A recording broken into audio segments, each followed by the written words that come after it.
Hello, everybody. Hello, everybody. How y'all boy doing today, buddies?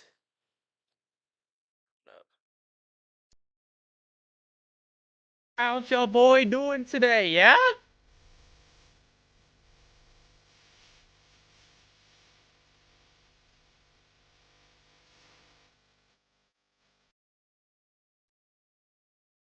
Oh no, I want to listen to Twice right now. Hello, what's up, SRT Marcus? Me and you. Hey, what's the receipt, buddy?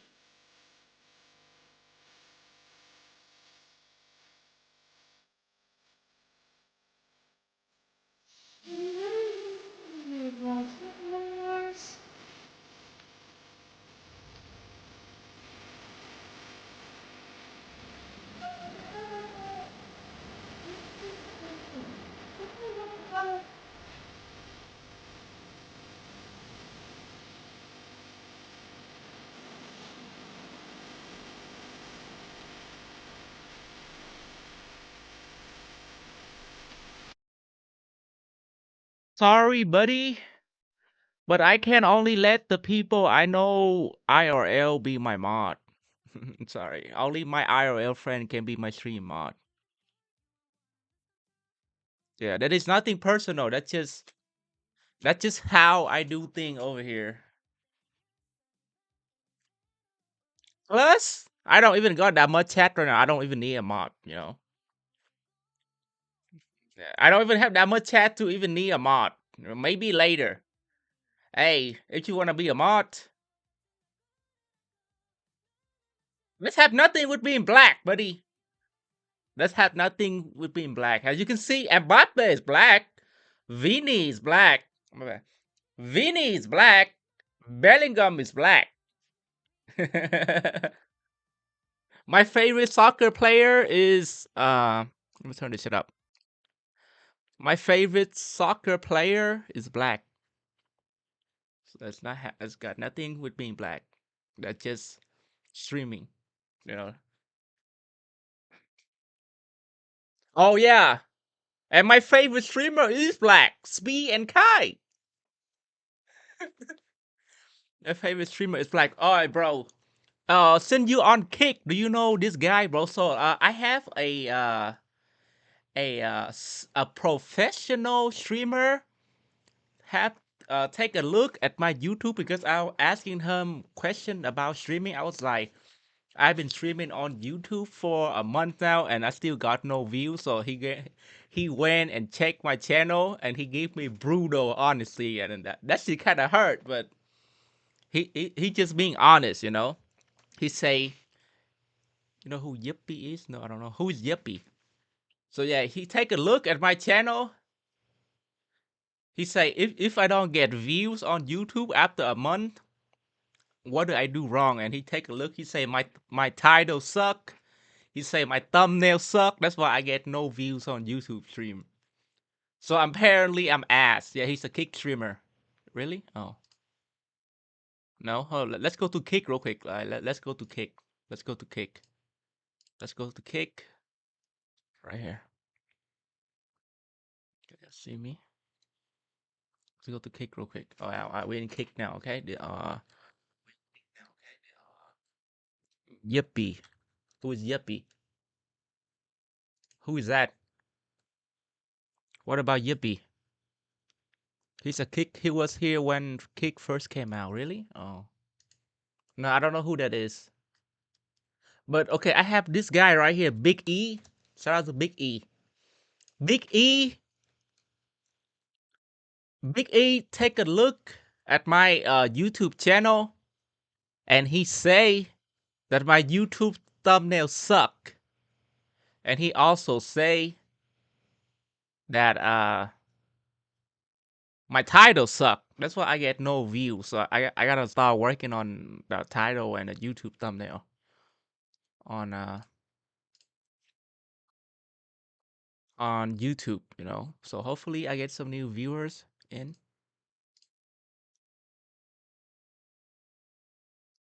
That's why.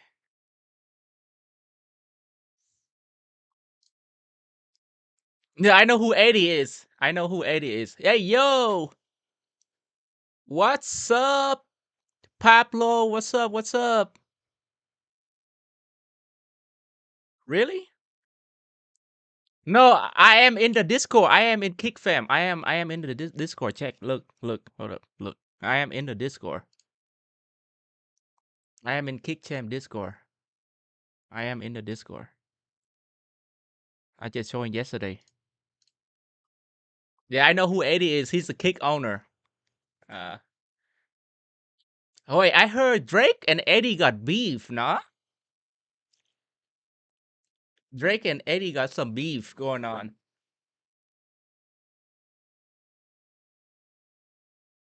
I am in Kick, buddy. Appreciate you though. But damn, bro, that shit hurt. You know, like a YouTuber with 100,000 subscriber. I mean, that's mean he know. I mean, he can earn 100,000 subscriber. That's mean he know what he doing, right? He say my title for my stream suck. He say the thumbnail suck. That's why after I've been streaming for 1 month on YouTube now, I still get no views. So yeah, I need to start working on that. But damn, that's crazy. But hey, but Kick be showing mad love. So shout out to Kick though. You know, out of all the 3 platforms I'm streaming right now, Kick is showing mad love. But all right, let me go to YouTube. There's a video I'm trying to watch. It's a video I'm trying to watch at. Let's go here. I think.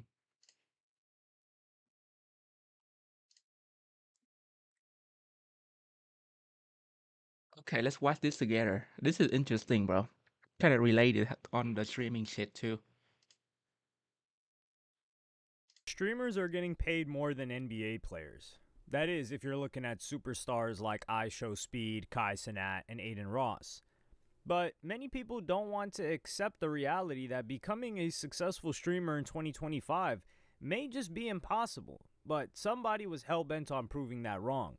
The former world record holder for most subscribers in the world tried starting a new secret channel and came across some shocking results. Can I start a new Twitch channel and become successful again? Or was it all luck the first time? That's the question I wanted to find out. The hugely successful streamer Ludwig discovered just how painful it is to get your first viewer on Twitch. And Yeah, even tough. after you build an audience, there are multiple stumbling blocks. The streamer Soluminati has delivered some pretty harsh truths about the current state of streaming himself. Bro, Twitch is changing. A lot of y'all that's at the top, I say y'all is at the top of the pyramid. Y'all probably don't see what I see when you tap out and then you get a chance to look at what's taking place. The original beauty of streaming was that it was a level playing field. With just a computer or even a phone, you could become the next Aiden Ross. But once you really break down what's happening now, it's become incredibly clear that this ship has well and truly sailed.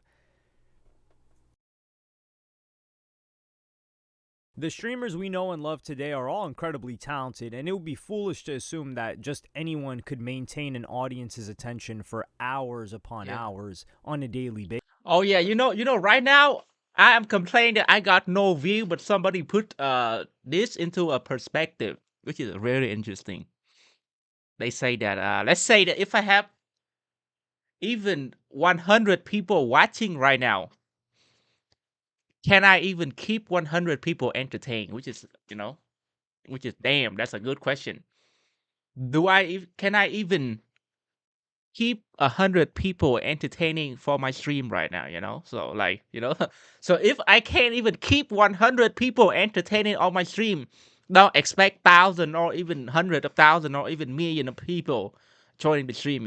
So like right now, that's what I'm focusing on. I'm focusing on to keep y'all entertained. So like, if I can't even keep 1 people entertained, how am I gonna even keep 100 people entertained? So that's why I gotta build it up. I am working on to become a better streamer right now for y'all. So my mind is running all over the place. So I'm like, how the fuck can I get better at this? At the same time, they did gain a lot of momentum from the wave of popularity streaming has experienced in the past 5 years. And Ludwig is a perfect example. He's a funny guy, But he also started during the early years of streaming when it was really developing in 2018 and benefited from the intense popularity streaming received during the pandemic. But just how much luck and talent played into his success is something he often gets asked about by his fans. You see, after Streamer Games, I met a bunch of subscribers, and you guys were asking me some random questions, including questions about live Can y'all streaming. hear me good? Somebody asked me, Ludwig, could you do it all over again? If you had to start a Twitch channel from the ground up, could you become a successful streamer once again? To which I said, of course, I'm good at talking to chat. Then they brought up a good point. I wouldn't have a chat to talk to. The sad reality is that there are many streams where simply nobody is watching, and this leads to a simple catch-22 situation. You need viewers to get popular, but you also need to be popular to get viewers. But Ludwig figured that it should make sense that if he generated millions of subs before, he should be able to do it all over again. Now, not wanting to be the expert live streamer who doesn't know the answer to a question, I said, well, I would just talk as if there was a chat there. But can I actually do that? I can basically go live with any title at all, and a few thousand people are guaranteed to show up. So can I actually live stream with no chat? Or better yet, can I start a new Twitch channel and become successful again? Or was it all luck the first time? Ludwig opened a new account called Retired Athlete 31 and started streaming in the Just Chatting category, which is the most popular section of Twitch. Only problem was, he was just chatting to himself. This is my chat. Now, normally on my actual Twitch chat, there are always people there typing constantly throughout the day.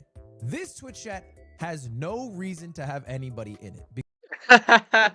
That chat look like my Twitch chat, bro. That Twitch chat look like my Twitch chat.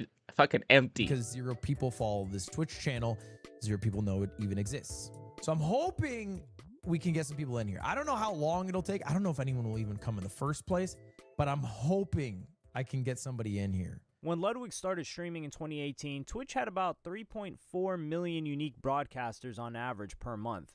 By 2025, this figure was now 7.1 million. So he was now faced with double the competition. Boom! What is up? What is up, y'all? How we doing today? Chat. Chat, what is up? Welcome back to the stream. What's my goal today? My goal is 1 follower. I like that.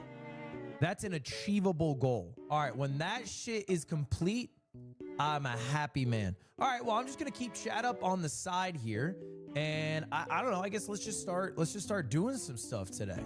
So first thing I wanted to do is I wanted to bang through my daily games. All right. Peace. Whoa. After a few minutes, Ludwig got what he thought was his first follower. Oh my God! I got my first follower. Okay, wait, are you a bot? Are you a real human? Newbie Twitch girly loves cosplays.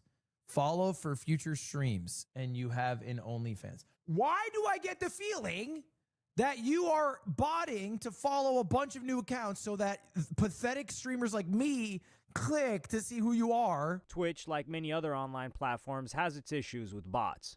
The company recently cracked down on botting and noticed that on some accounts, 5 to 22% of the audience was completely fake. But while staring at a blank screen, Ludwig sympathized with the people who did this.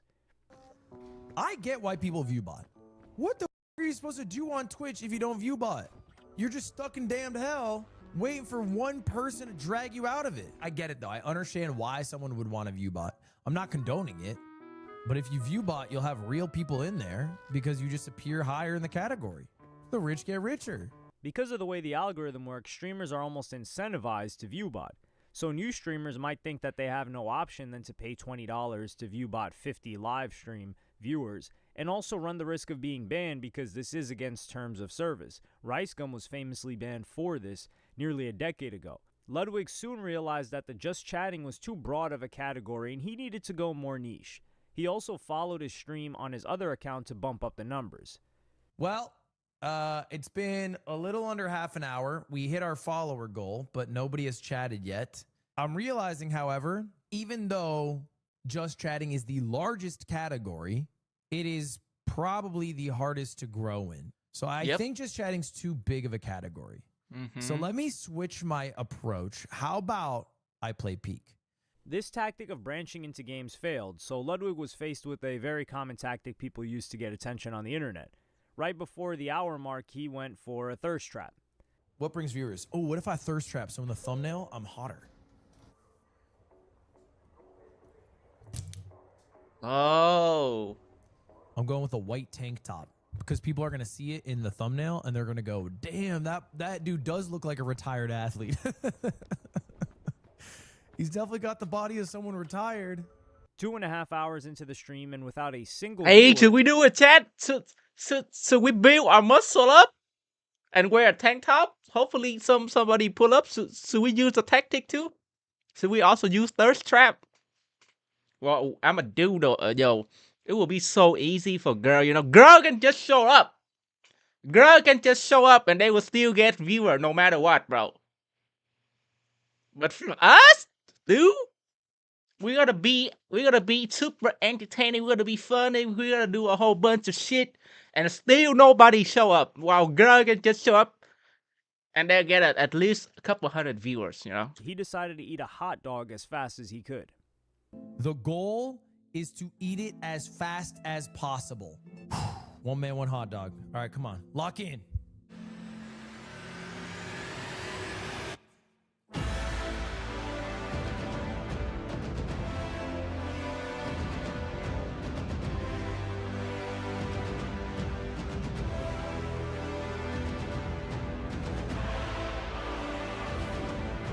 Time! 16.5 seconds. That was fast! I can do it! This again didn't work, so he decided to move to an area of Twitch where one of his fans might recognize him. So I'm going That's for a cheating, helmet. though. What is the point of starting from zero just to go to somewhere where your fan can recognize you? That's cheating. I'm going to the game that I That's started cheating. with in my streaming career. I'm going to play Super Smash Bros. Melee. Honest to God, it's kind of like showing up to a GameStop. My chance of getting recognized at a GameStop in the mall is much higher than at a Macy's in the mall. If this doesn't work, we'll switch gears again. The biggest takeaway from this is that streaming on its own is not a way to build an audience. Twitch is notoriously bad for discoverability and is usually used as a base and not somewhere that you can grow. So had Ludwig done this experiment on YouTube, he might have seen some different results. But for anyone starting streaming in 2025, this is where Ludwig actually gives some pretty sensible advice. If I were to really do this starting from scratch, my entire stream would have been the hot dog segment. It would have been maybe 30 minutes to 45 minutes total, hour tops. And then I would have made a few shorts of me showing how you can learn to eat a hot dog in less than 15 seconds, your first try. And then post that on TikTok, IG, had something else ready for tomorrow. Again, max an hour. Eventually, Ludwig was forced to trick people into clicking on his stream. I'll put exclamation point giveaway in the title. That way somebody thinks there's a giveaway going on. There's no giveaway going on. And this dirty trick actually paid off. Okay, who is this Oscar guy? How do you know? What? Oscar, where did you come from? Sorry. Wait, don't apologize. How'd you find the stream? I'm just a fan. How'd you find this stream, though? I thought you were AI. Oh, Bad Player HS told him. Wait, how did you find the stream, Bad Player HS? I saw giveaway in the title. I was like, yo, a giveaway. It worked! Okay, I'm going to tell you guys. I've been live for the past 5 hours. It turns out this shit is not easy at all. In fact, this shit is very difficult. And nobody clicks streams with 0 viewers or 1 viewer. This experiment provided a good insight into just how saturated streaming is, but even if a new streamer did manage to overcome this hurdle and build Hey, up guess what? I don't care at this point, no matter how saturated streaming is, it would never compare to the music industry, bro. I gotta remind myself that. Don't give up. No matter how saturated the streaming industry is, it still wouldn't compete with the music industry, bro. Do you know how many people make music? It's audience. crazy. There are probably double people making music, like small artists, than small there are streamer. a number of other obstacles in the way, and this is only the beginning of what streamers in 2025 are up against.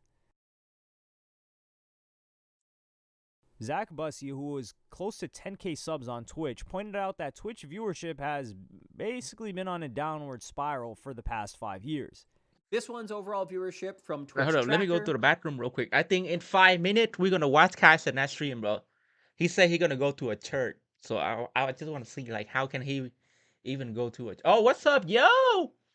Never mind. I was gonna go pee, but you just came up. What's up? It What's up? shows What's the up? COVID Hey, we're gonna watch Kai Cenat stream in 5 minutes, y'all. boom in 2020. He said he gonna the go to a 2021 church, peak, and the so I steady just want to decline see ever how can he even go to a church.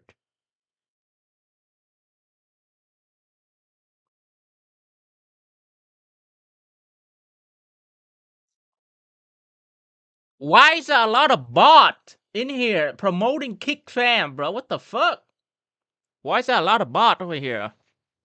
Never mind. I thought you was a real viewer, but you just a bot, bro. Only SRT Marketing Gram is the real people.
Yo, if there is a lot of bot on Kick Chat,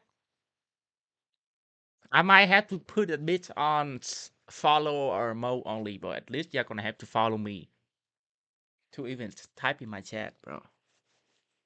Come on, man. since. 2022 dipped below 2021. 2023 was basically flat, and 2024 trended slightly down. Now that we're in 2025, viewership is at its lowest that it's been in years. That's brutal. And it was not just the pandemic that has generated this downfall. Nightinator, who has over 60,000 subs on Twitch, pointed out that after the pandemic, we experienced the cost of living crisis, which also destroyed many people's dreams of becoming a full-time streamer. Yeah, bro. I heard the market right now is brutal, bro. A lot of people lose their home. A lot of people lose their job and shit, bro. So yeah, the market right now, the economy market, at least in America, is tough right now.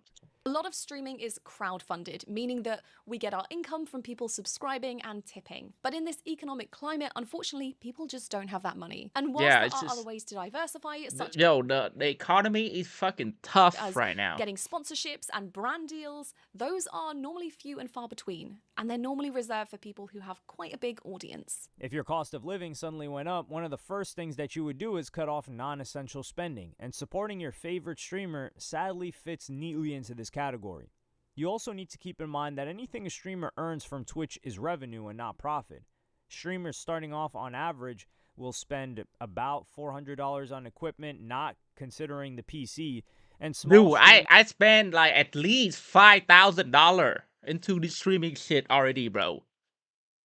And I made about $20 on Twitch back already after 9 months. But I still couldn't even cash that bitch out because I gotta be a Twitch affiliate to even cash the money out, bro. So streamers earn anywhere from $50 to $1,500. oh shit! Hey, hold up. It's 1:30. Kai Cenat might be he might be going to church right now, bro. Let me see. I'm trying to watch this.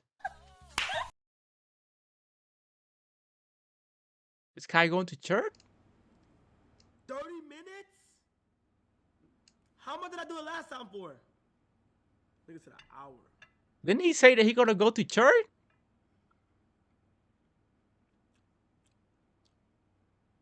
The fuck? Oh, my bad.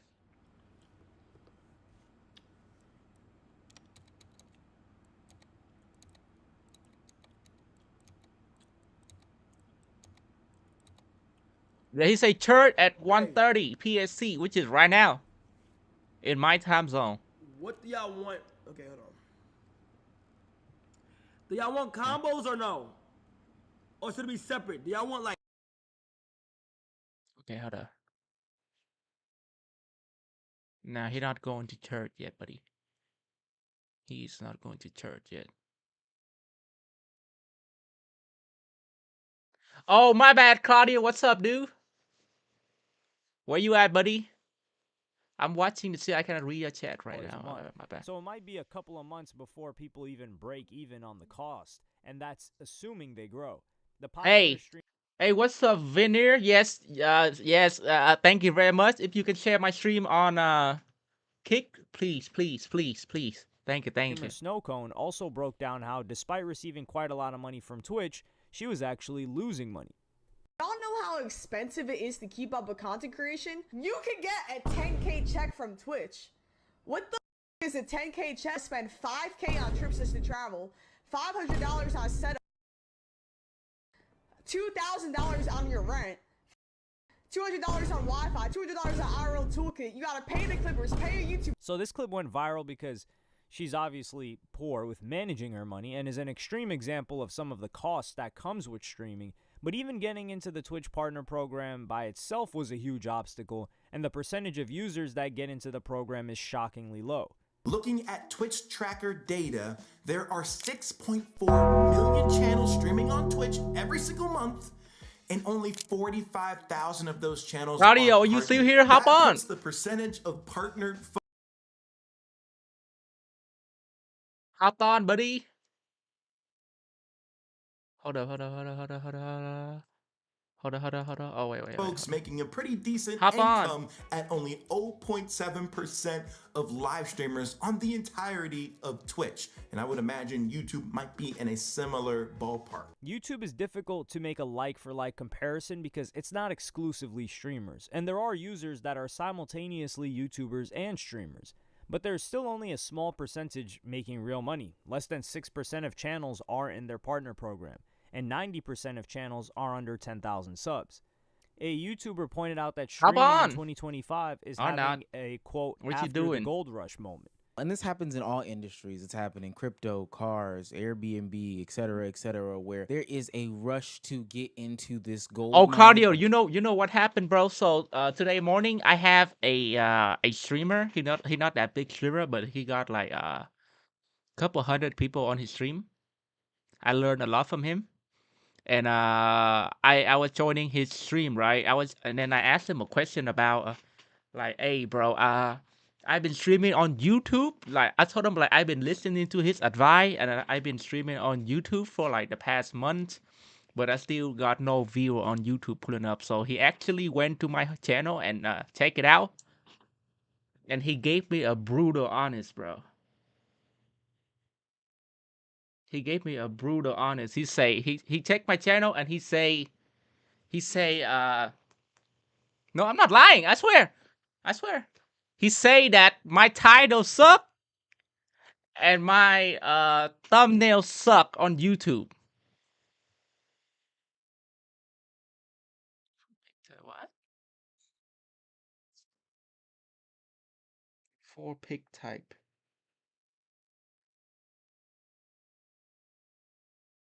What you talking about, buddy? I have some work text. The world, trust.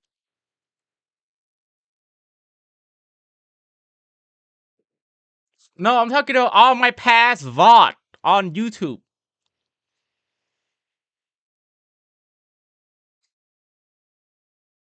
For pic type. Hold up. I have some word tag. What the fuck? My boss texted me. What is he saying? I don't understand.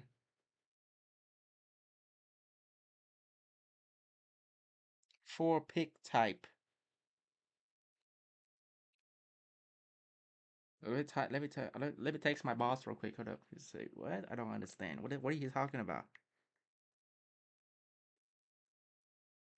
I mean, I've had people Yeah, proposition but for me the to come and set up their past, streams, and I've thrown up like he say that all my past VOD, bro. He said that all my he was like your stream title suck, your stream thumbnail suck. That's why you got no views. I was like, damn, bruh. That shit kind of hurt, but he just being honest, you know. He actually, he just being honest. So yeah, I was stupid like, damn. I gotta start working on my thumbnail and title on YouTube.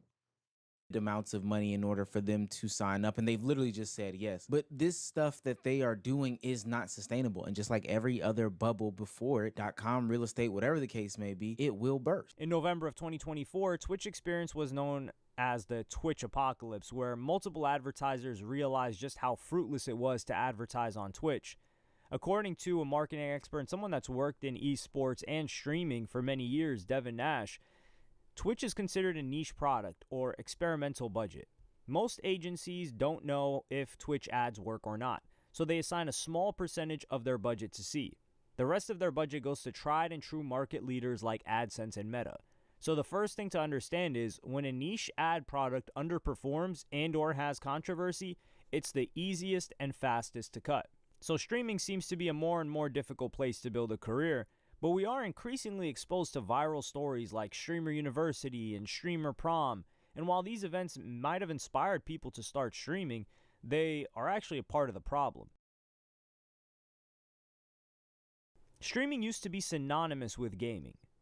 And a matter of fact, you used to get banned if you weren't gaming on Twitch.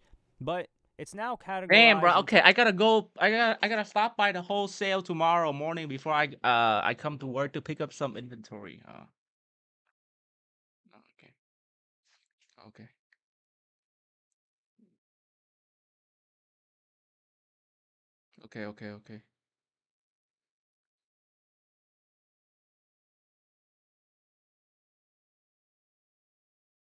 Okay. Okay. Okay. Okay. Damn, bruh.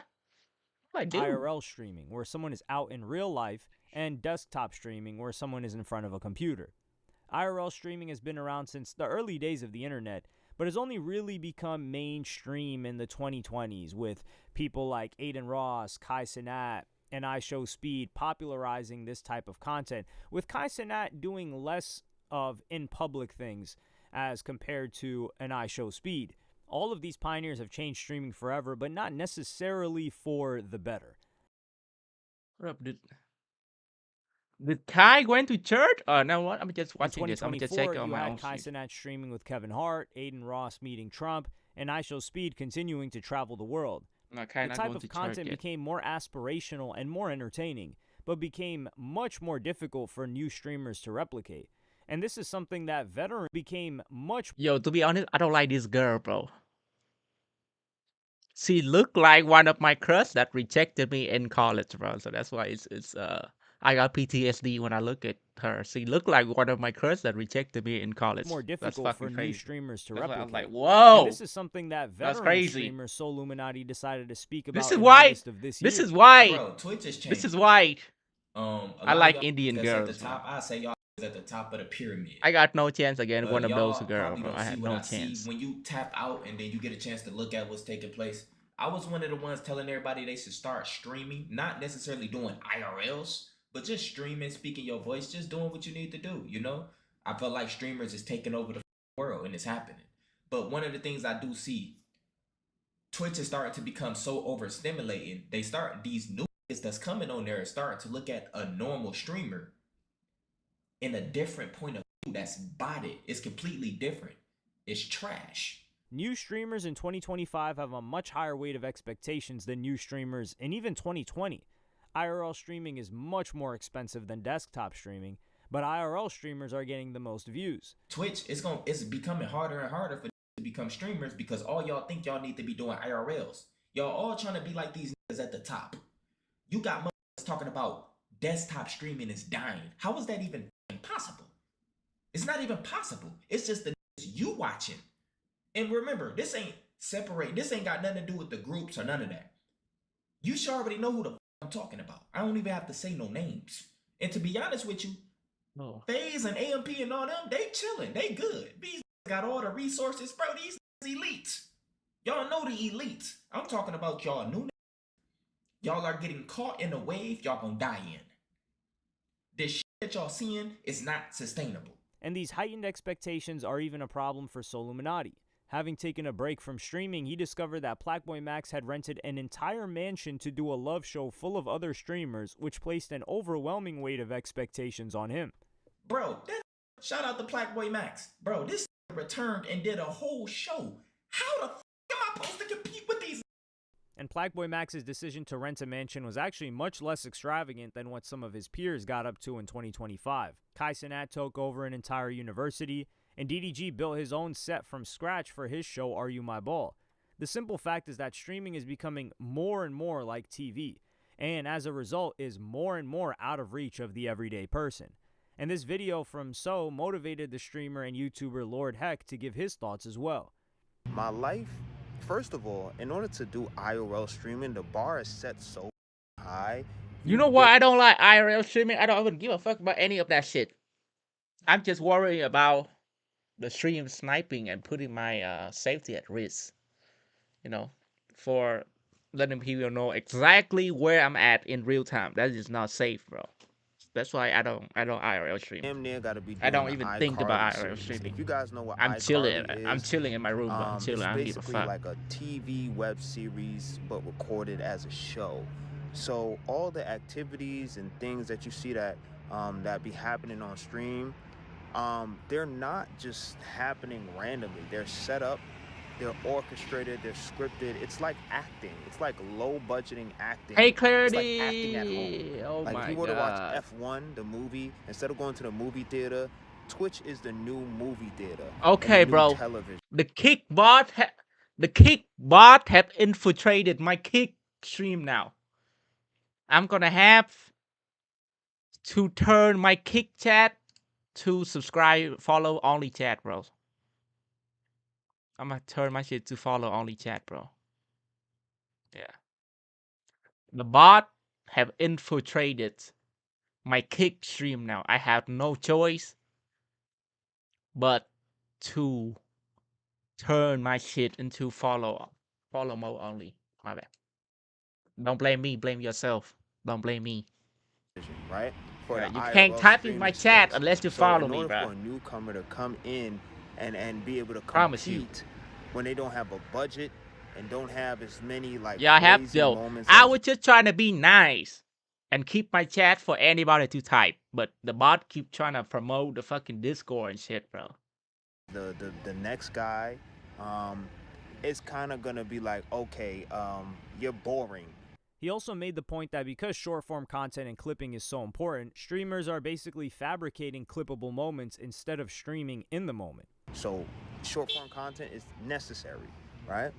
But the line that we need to draw is like, people are gonna be so desperate to make a clip farm moment that nothing's gonna be authentic anymore, right? Everything is just gonna look like it's for a clip instead of you being present for the stream, right? And that was the problem that I was running with when I recently started streaming with as well.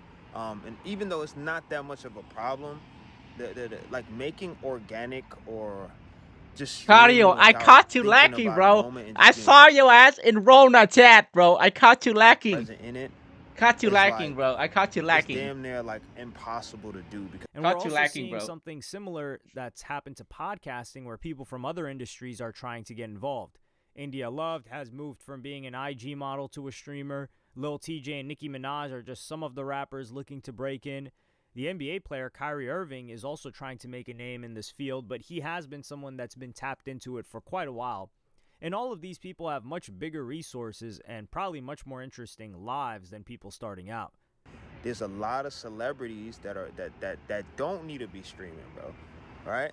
And I feel like IRL streaming, it has turned into one of them spaces where you can just get a quick dollar. You know what I'm saying?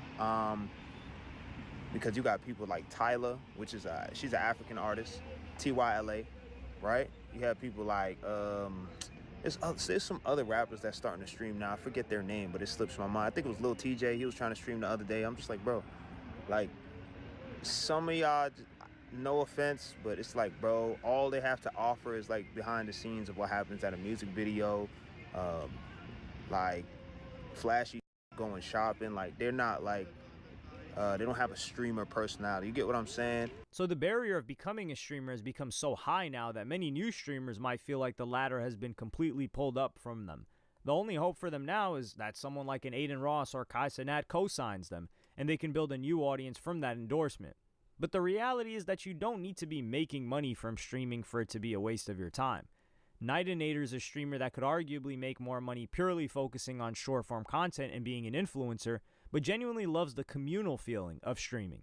But for me personally, there is nothing like the magic of creating a space that is alive and ever evolving on the internet. Somewhere that defies distance. It defies so many different things. It is so magical and incredible, and there is nothing else like it. And if someone's a college student or someone that's streaming on the side, being able to speak in front of a group of people is a transferable skill in almost every career path.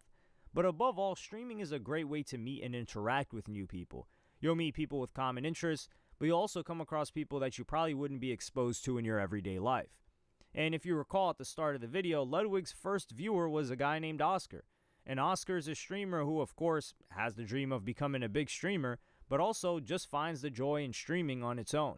In general, I'm a competitive gamer. I play a lot of competitive games, and I found that doing it with people watching me is way more fun than doing it by myself. I've been having fun, meeting new people, learning new things.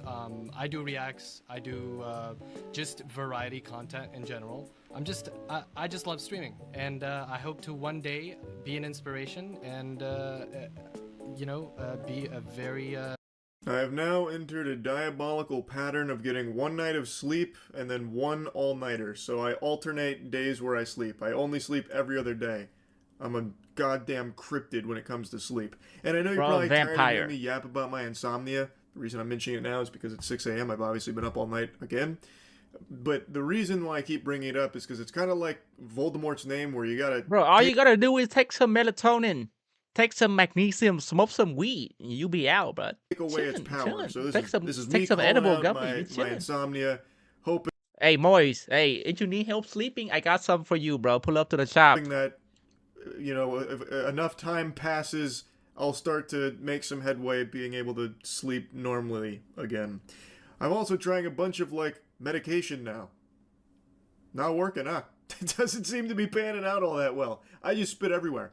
This has nothing to do with the topic, by the way. You've got eyes, and I assume you're literate. You know what the topic is. It's a huge YouTube issue that apparently has just started up and people have learned about. According to a bunch of YouTubers, there's been an abnormal drop in views on all of their channels, allegedly a site-wide decline in views, seemingly out of nowhere, and they've been doing a lot of exploring in the data, and they believe they've found the culprit. A YouTuber named Josh Strife. Wait, what happened? What happened? What happened? What happened? Oh, YouTube have a big issue right now. The views dropping. Hayes just posted a video explaining all of it and showing all of the data, which is apparently corroborated by a ton of other channels experiencing very similar circumstances. And I'll go ahead and address the obvious explanation that people are absolutely going to be Poindextering, pushing up their glasses. Well, actually, this is the reason. They fell off. That's going to be what most people typically default to. There's probably no YouTube issue. These channels are probably just falling off or posting some lackluster content that people aren't interested in. Or you could easily just point to the time of year that it is, back to school and all that. And that's not some kind of fucking outlandish hypothesis that'll have you, thrown into a padded cell at Arkham Asylum. That sounds reasonable. But if you look at the data here, it's not really supported because nothing changed in the type of content and all of that until one day in particular, across the board on every channel, August 10th. That is Judgment Day for YouTube channels where the views just got fucking smited, and it seems like something changed on the back end that has now led to this net decrease in views for pretty much every channel on the platform. I want you to specifically look at your views from device type in August, specifically around the August 9th to 12th period, because that is the date range the desktop views specifically fall out of correlation with the other device types and become consistently lower. 12,000 per day drop to 6,000 per day over 4 days and then remain at that.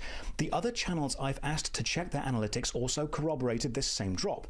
August 10th shows a substantial and sustained reduction in views from desktop source only, while not showing a correlation reduction from other device types. This is why I said that explanation of, oh, it's just the time of year, or, oh, they must have just been posting cringe on main or some shit, just doesn't really work here.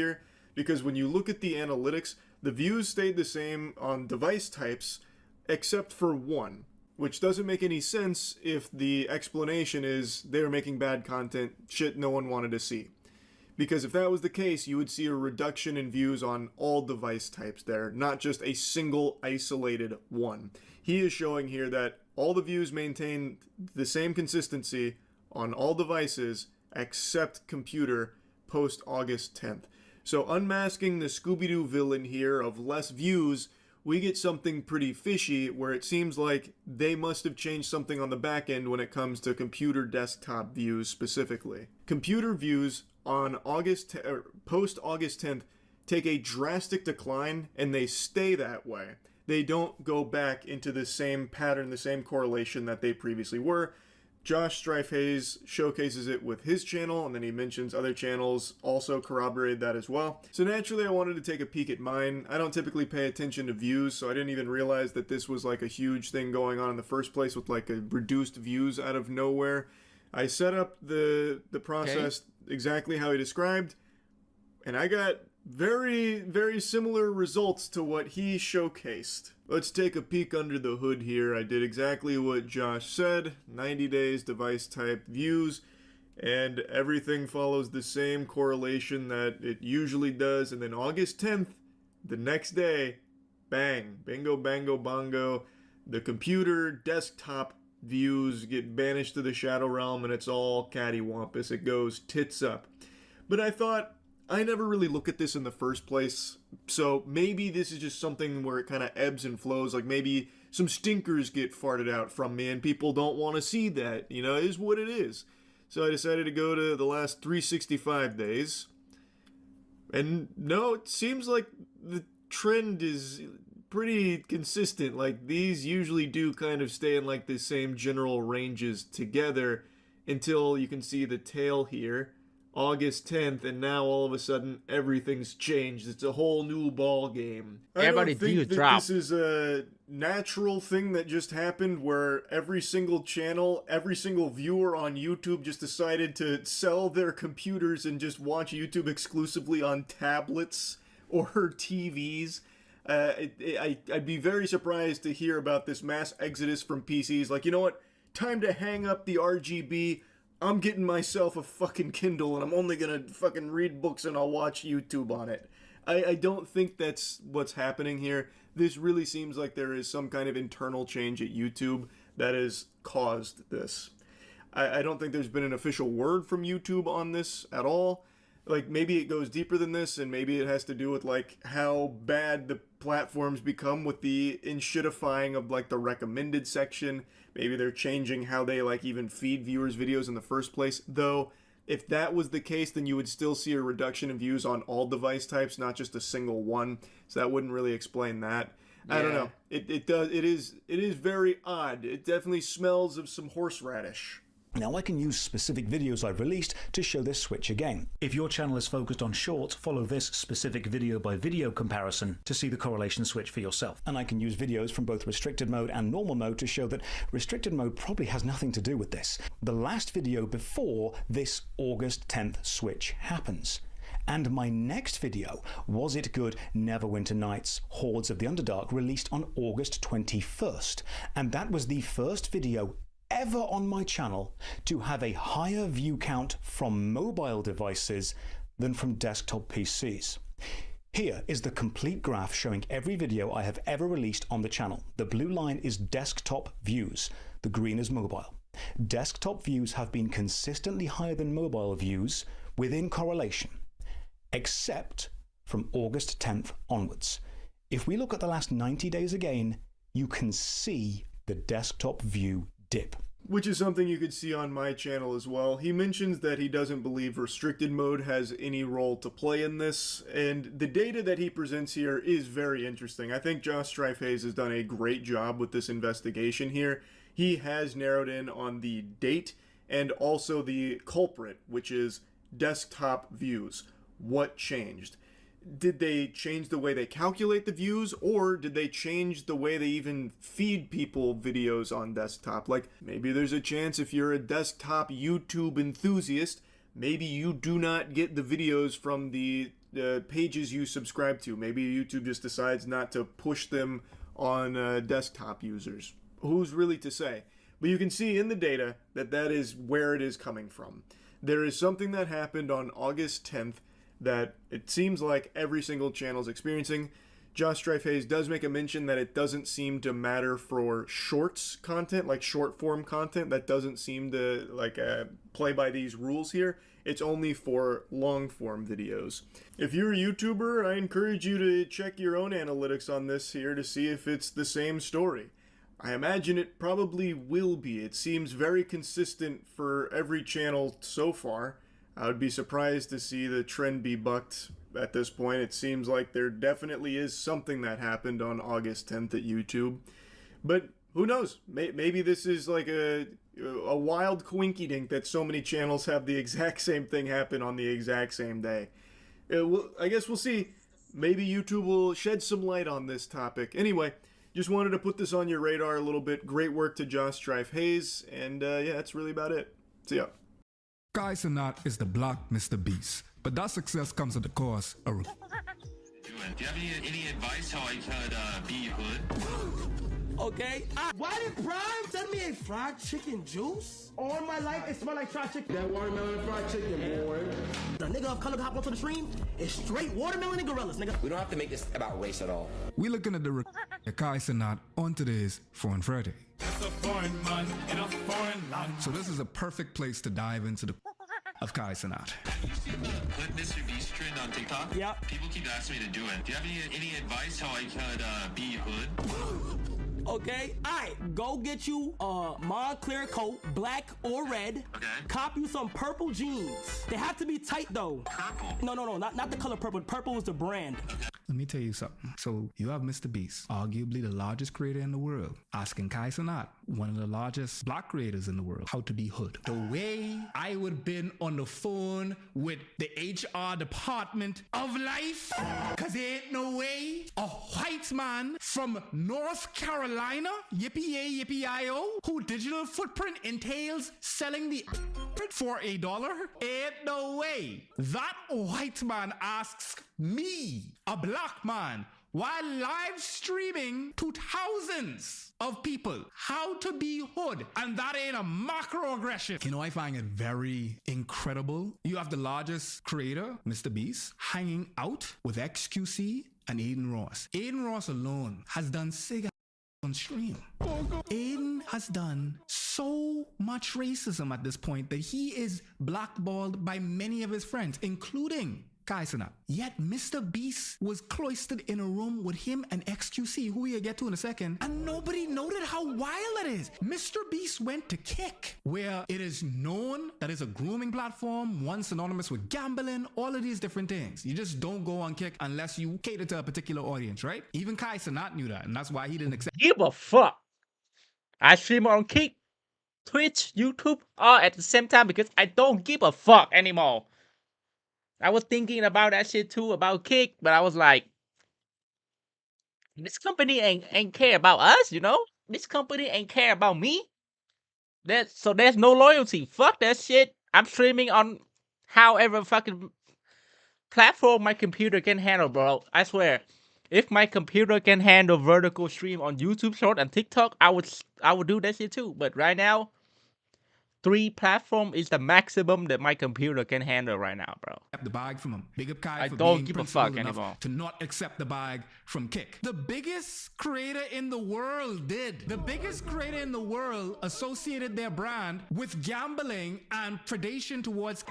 Meanwhile, Mr. Beast's primary audience is kids. But here he is, cosplaying as the Onceler twins. This brings me to my point. Kai didn't break in to the industry. When you see Kai Cenat in proximity to the top of new media like Mr. Beast, or at the top of traditional media like being invited to the Met Gala, Kai Cenat had Michael B. Jordan on the trailer for his Mafia 4 and 3. He's the bridge between new media and old media, especially when it comes to black celebrities. But you don't get there by being the confrontational black man. You don't break into that industry with your integrity intact. You are granted permission. And the cost of admission, because minstrelsy is an acceptable form of blackness, shucking and jiving. So the space that Kai occupies in this landscape doesn't have room for politics, or in this way, hanging up on a white man asking you how to be hood, because then you're hanging up on your opportunities itself. And this is where I somewhat empathize with Kai, you know, because the higher you go,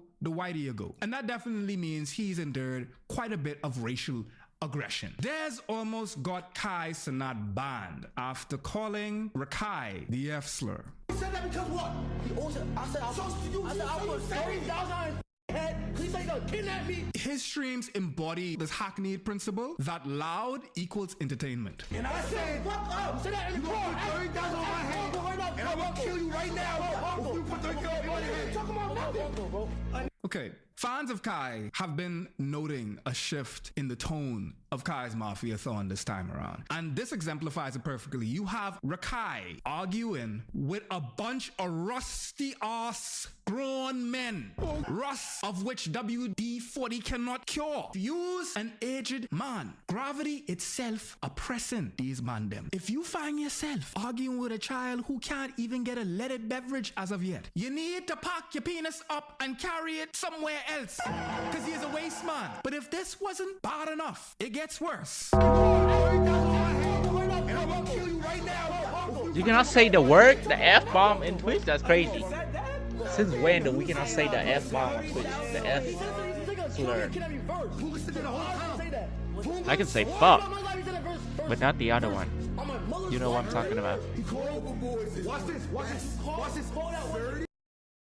Look, yo, come on, get out. This is what I call performative social justice. It's giving black squares for BLM on IG. Kai had a problem with Dez's bigoted behavior, not out of principle, nor protection of the minor in fight with the adult on your stream in your dwelling. Kai had a problem with the situation when he was supposed to. And we know that because Kai has no qualms with homophobia. Kai gets canceled for homophobia, courtesy of Drama Alert. Oh God. What's New Jersey? They got Mish. Yeah. Bro, hey. Hey! Bro. Nah. Where am I just calling? Yo, Ray. Here you have yet again being sat on by Ray. I lay the blame squarely on the parents. And that's a good point, D-Mark. Well, that's how he got here. He called Kai and said he needed money for his mom, and that's how he got into the group precisely. When you see a child online in this capacity, and you're trying to figure out... Wait, hold up. Let me fix this shit real quick, chat. My bad. Where is my Jose Mourinho?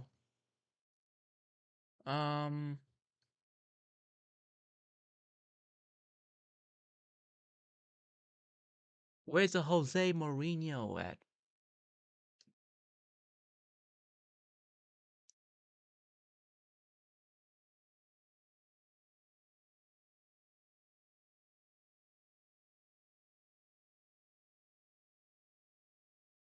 Hold up, where the fuck is the Jose Mourinho?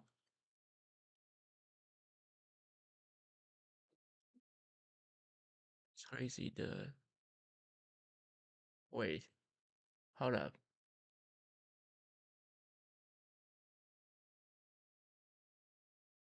Yeah, it's still here. If I speak, I am. Alright, hold on. Let me go to Stream Deck.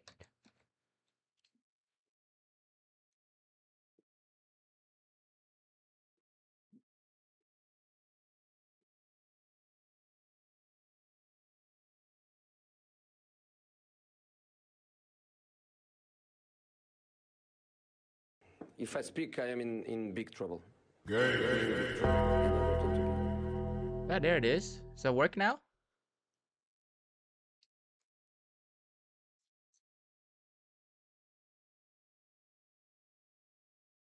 Does it work now? If I speak, I am in big trouble. Finally, geez, the In fuck. big I was trouble. like, I didn't delete the soundboard. The The fuck? ones who benefiting from the delinquency of the minors then. So it's a systemic failure is what I'm trying to say. It's not all on to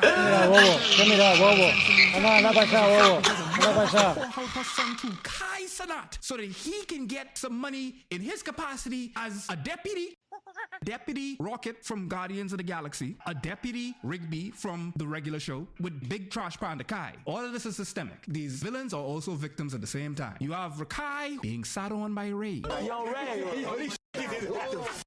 Ray, you gotta chill, bro. Doing that. Ray, stop doing that. Stop. No, stop doing that. Come sit right here. Come sit right here. It's no explanation. Come sit right here. Ray. You want a nigga lock down some weirdo? Ray, chill. You wildin'. Look at the concern. You wildin', bro. Ray Look at the wildin'. concern on this man's face, blood. They're far more preoccupied with it looking gay than it being inappropriate. Rakai and Ray are also playing into the implied homosexuality of the situation. The humor is being quote unquote zesty or being sweet. Bro, you wildin', gang. You wildin'. No. That's crazy. He wasn't my line. Bro, it don't matter. Skin to skin. You got your leg cocked up? Nah, Ray, you might be AO. When do y'all come over here? Ray might be AO. Nah, he might really be. Nah, wait, what? That was just cuddling? Nah, y'all really was cuddling. That's out of pocket. Yeah, we can look. Y'all be calling AO. That's not AO. Nah, but you're AO though.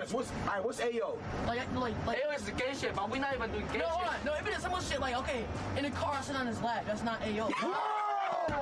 All of them are engaging with it. Misogyny is a bonding practice amongst men. To take it a step further, homophobia is also a bonding practice amongst men. If there's no women present for the misogyny to be the adhesive amongst the men, they make a woman, a deputy woman, to be homophobic towards. Misogyny is now not available, so they're going to instead employ homophobia. At what point are these not just dominance-based behaviors to demonstrate power? It is all about power. Misogyny, homophobia, all of these things are basically to sort people into boxes of who is appropriate to lord over. Now Kai and Tylil and all of them performing masculinity in a way that now they are telling not only the people in the bus, but the people that are watching that we are real men.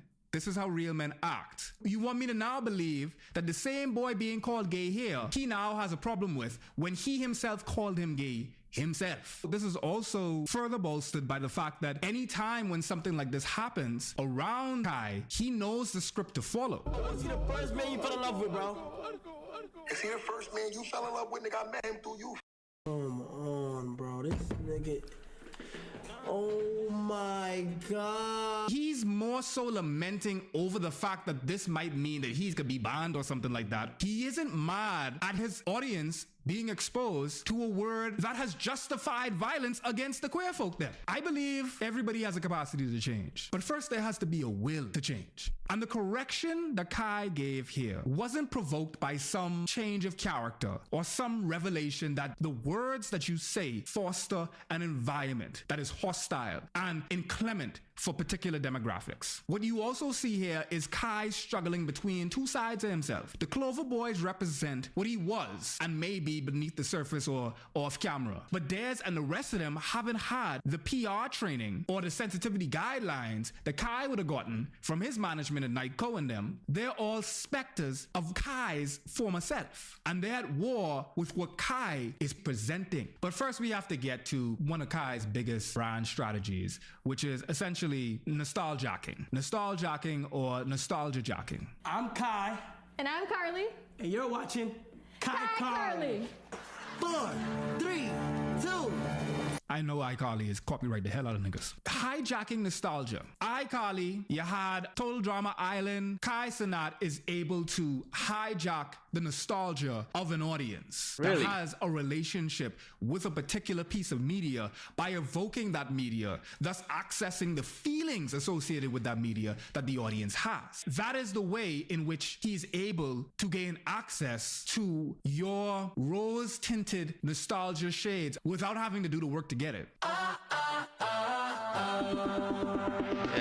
Big Time Rush, Roman Atwood, everybody. Usage of nostalgia jacking as a tactic isn't an evil thing. You don't have to rewrite the wheel, or in this case, the relationship, by making an original piece of media that you can connect with audiences. You just need to build upon an existing relationship that people already have with a piece of media. Kai isn't the only person to do this. This is the same reason why you have an abundance, an overabundance of terrible remakes that continue to perform well, because you don't have to do much to sell a Shrek 5 or a Lilo and Stitch live action remake. You don't have to do much to sell a Little Mermaid with Daveed Diggs of clipping doing a bastardization of a Trinidadian accent. You don't have to rewrite the wheel. The relationship is already there, and especially in a time when people are already unhappy with their reality and they want to go back to how things were before. So they associate these pieces of media with the time that they were young and maybe blissfully ignorant about how much the world could suck. Now you could tap into that and feed on that escapist reality that exists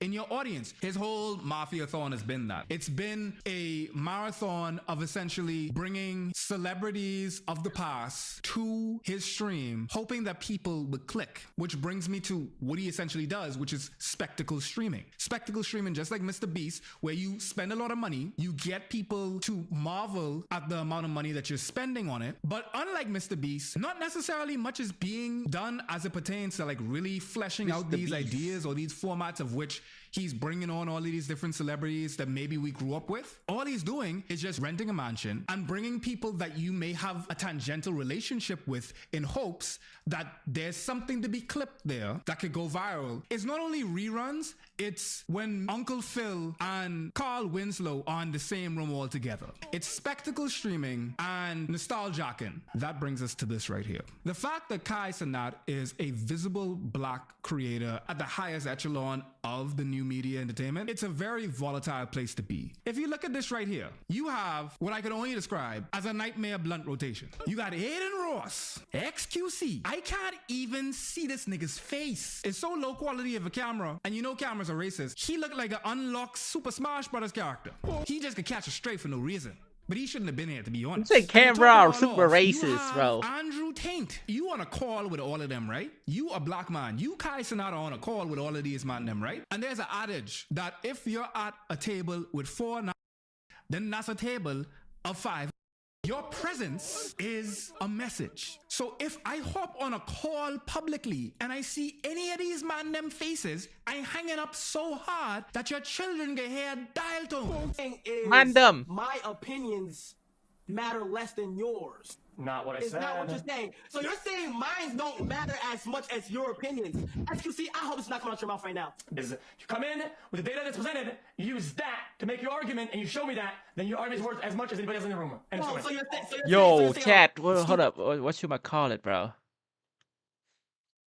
Like this part of my chairs, it's starting to rip, bro. I might have to tape it. It's gonna look like Kai Cenat chair too. I'm just saying, you know. Like this part of the chair is ripped, bro. I don't know, like the sidebar. This side is still good, but this side started ripping already, bro, and it's kind of hurt my elbow right here. I might have to tape that bitch up too. That's what you're saying. That's what I said, Jess. Wow! See, honestly, I didn't want to do it, but BLM, bro. BLM, bro. Yeah, agreed. Him being in proximity to an industry that has categorically been racist, him not having anything to say in regards to a lot of them all laughing at XQC essentially just degrading him in front of an audience. All he could say is BLM. And for the folks in the chat who did not know XQC or didn't know that XQC was racist, trust me, this is not the first time that this man has done this. Silky's chill like that. Silky's chill. I like Silky. I don't like you guys. I like Silky though. XQC just told Blackboy Max that he could buy his whole family. Blackboy Max is of course a black man. XQC is a white French Canadian. That's why y'all can't understand him. Ain't you good at no hoods, nigga? That shit never changes. Get off his dick. Bro, I always in hood, but I can buy your whole neighborhood and turn that shit into my compound. Talk to me like that. This man named Felix likes, like PewDiePie.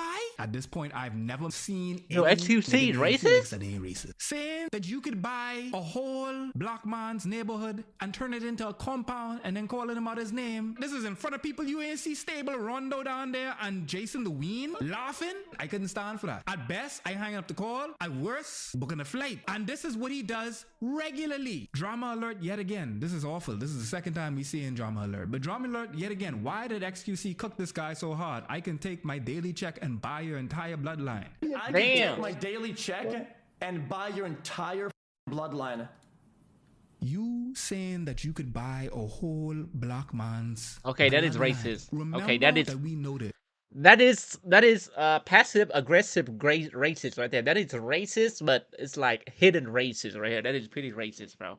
That That is XQC pretty racist. and Aiden Ross was on a stream, a charity stream, raising money for water in Africa with Mr. Beast, the largest creator in the world right now. Meanwhile, this is the digital footprint. If that doesn't illustrate how irrevocably racist of an industry that Kai Cenat, and mind you, a lot of these niggas on the same agency, Nightco, a lot of them have the same management. Kai Cenat's management was Jimmy's old management. So if you want to be on the team, you got to be a team player. And if you're black, that means you gotta allow a watermelon and monkey joke here and there. And if you think that I'm being hyperbolic by saying that, I am not. Aiden Ross was visibly annoyed after Kai Cenat tried to make the streamer beef about race. A nigga of color hop onto the stream is straight watermelon and gorillas, nigga. I watch. I just wish he didn't say that though. I really wish he didn't say that as soon as there's somebody with color on your stream.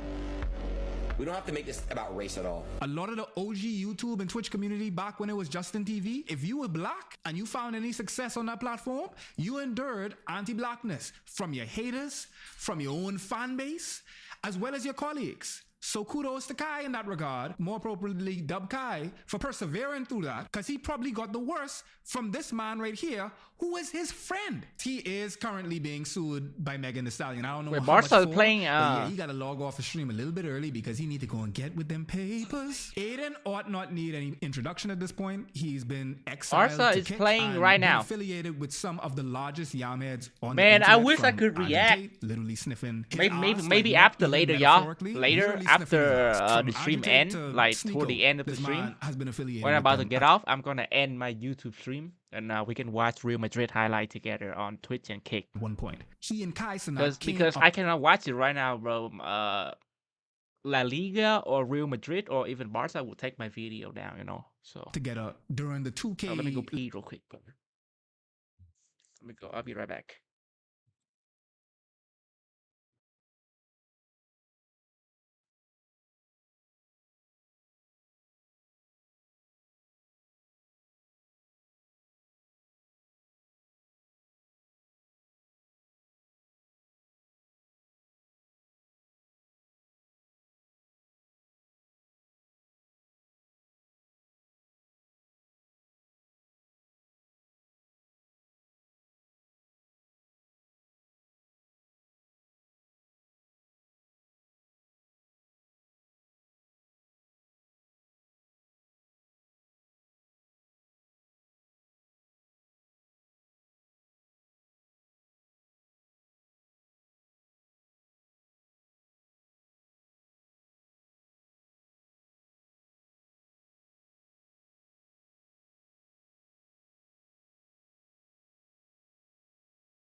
live community. And there's a video to be made Dude, on I'm how hungry, the 2K chat. Live I just community ate being breakfast, essential like, at to streaming 9 also is o'clock. affecting like the negrosity Oh, it's that 2 o'clock. I exists in the probably should black have eaten streaming something. space in general. Like, eat 2K some was Doritos the again, patient bro. I had zero this for like a Dorito lot of bag black for like a streamers. week Niggas now, wasn't bro. I playing haven't. World of Warcraft and I things like bought that. 5 Dorito bags. This the only bag where I couldn't finish in one sitting because it's not that Niggas good. was bro. screaming. It's Black people came on and It is, bro.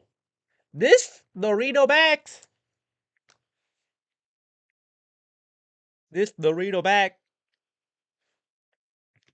It's not that good, buddy. No, I had to force myself to eat it, bro.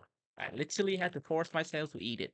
they was playing 2K, GTA. That is how you got a community of black streamers. You had Saluminati, you had Flight Reacts. It's interesting to see the type of community that formed around these games. And there's a video to be made about how the type, I mean, I've made a video about racism in the gaming community, right? But there's something different around here because when you also bring streaming into the mix, the type of community that is surrounded by these particular games, and then those being the people now that are pillars of the community as it pertains to black streaming. That's for another video. But many say that Kai, in part, owes Aiden to a degree for his success. But they fell out. And this is, in part, why.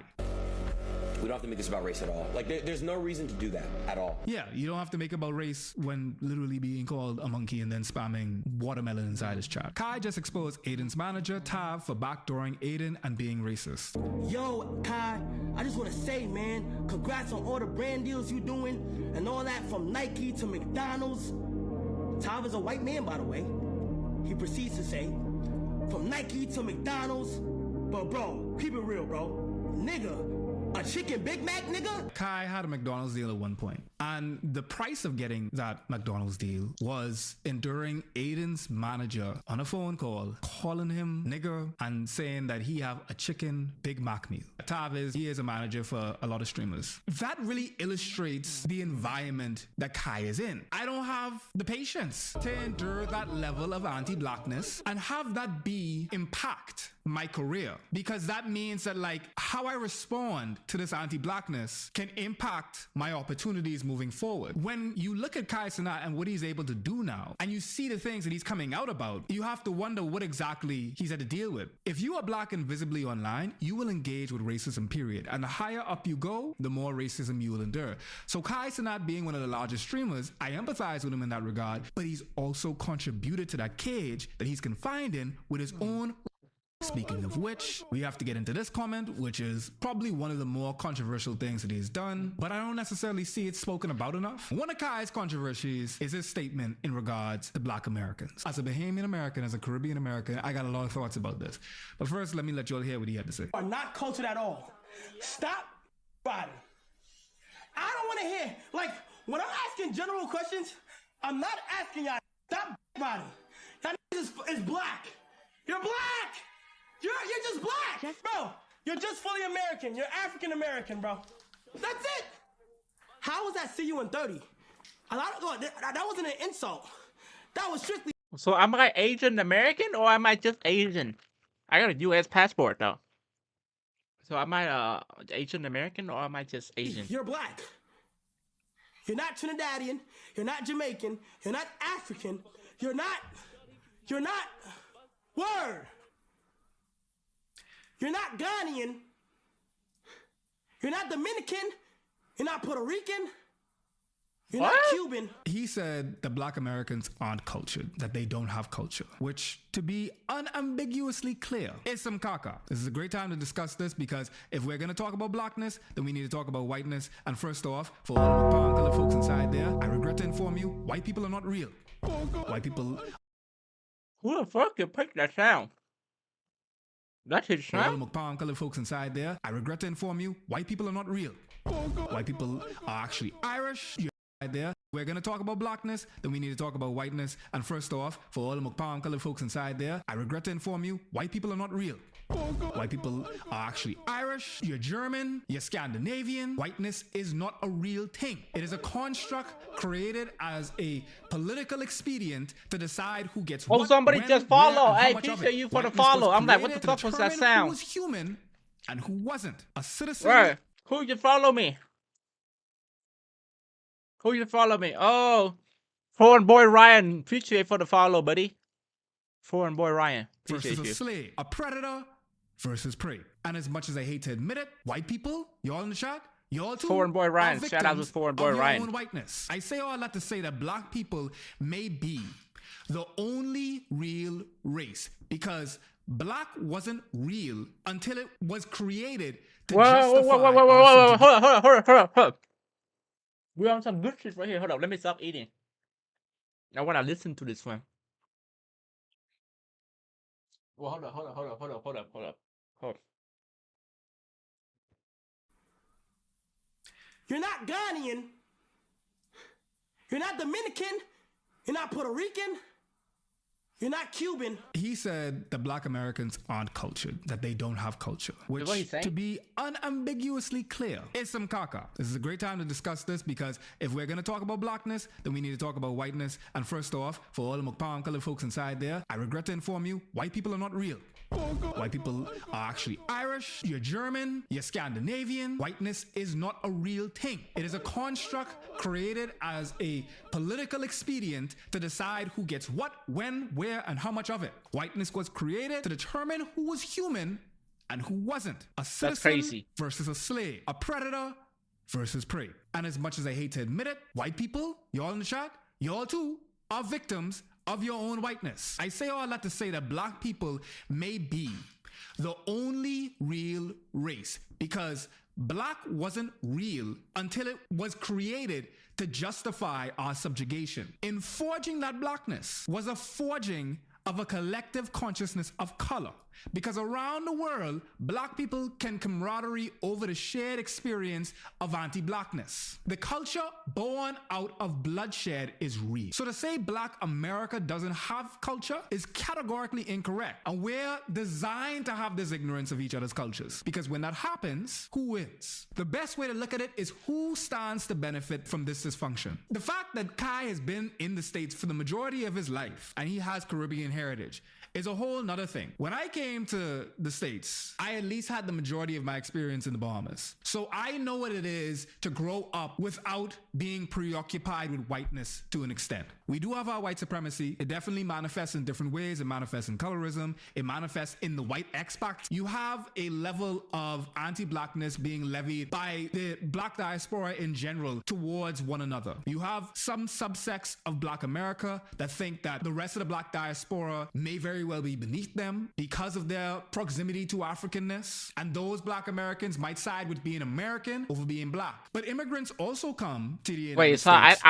I'm trying to understand what he's saying. Like, I don't know much about the topic, so that's why I'm not saying anything. Being fed this dream of the American dream and thinking that if I can make it to the States, I can make it. And I had to be disabused of that, even though I've read the books. I've read your Du Bois. I've read your Frantz Fanon. I've read your Richard Wrights. But it's different when you experience it. And you get to feel a unique level of white supremacy and anti-blackness that is in the United States. It's no oppression Olympics, but it is some different shit. As a long-winded way to say that what Kai is doing here serves another purpose. What Kai is doing here is pandering to a brand that Kai has created that allows him some access to alleviate himself of his blackness to an extent. What he is doing is minimizing his blackness and maximizing maybe his Caribbeanness, his exceptionalism, in order for the white children that could project themselves onto Kai, they could project that onto him because he's no longer black. He's Trini. He's Haitian.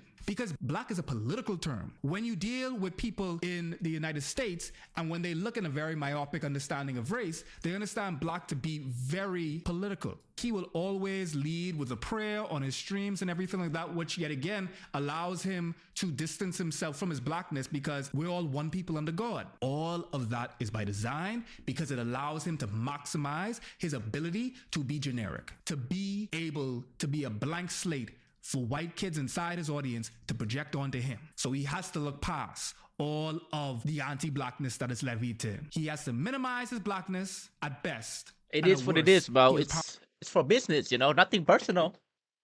Nothing personal. Hey, if it's for business, it is what it is. Nothing Which brings personal. me to this in itself. We are was businessmen. pretty damning, but it also Businessman with a business exemplifies plan. quite a bit of what Kai ends up gravitating towards because he just doesn't Hey. have much If I gotta be Indian to grow my community, then I shall be Indian. If I gotta be Chinese to grow my community, then I shall be Chinese. If I gotta be Korean to grow my community, then I shall be K-pop. Of a content strategy beyond getting niggas together that might be celebrities, celebrity adjacent, or nostalgia.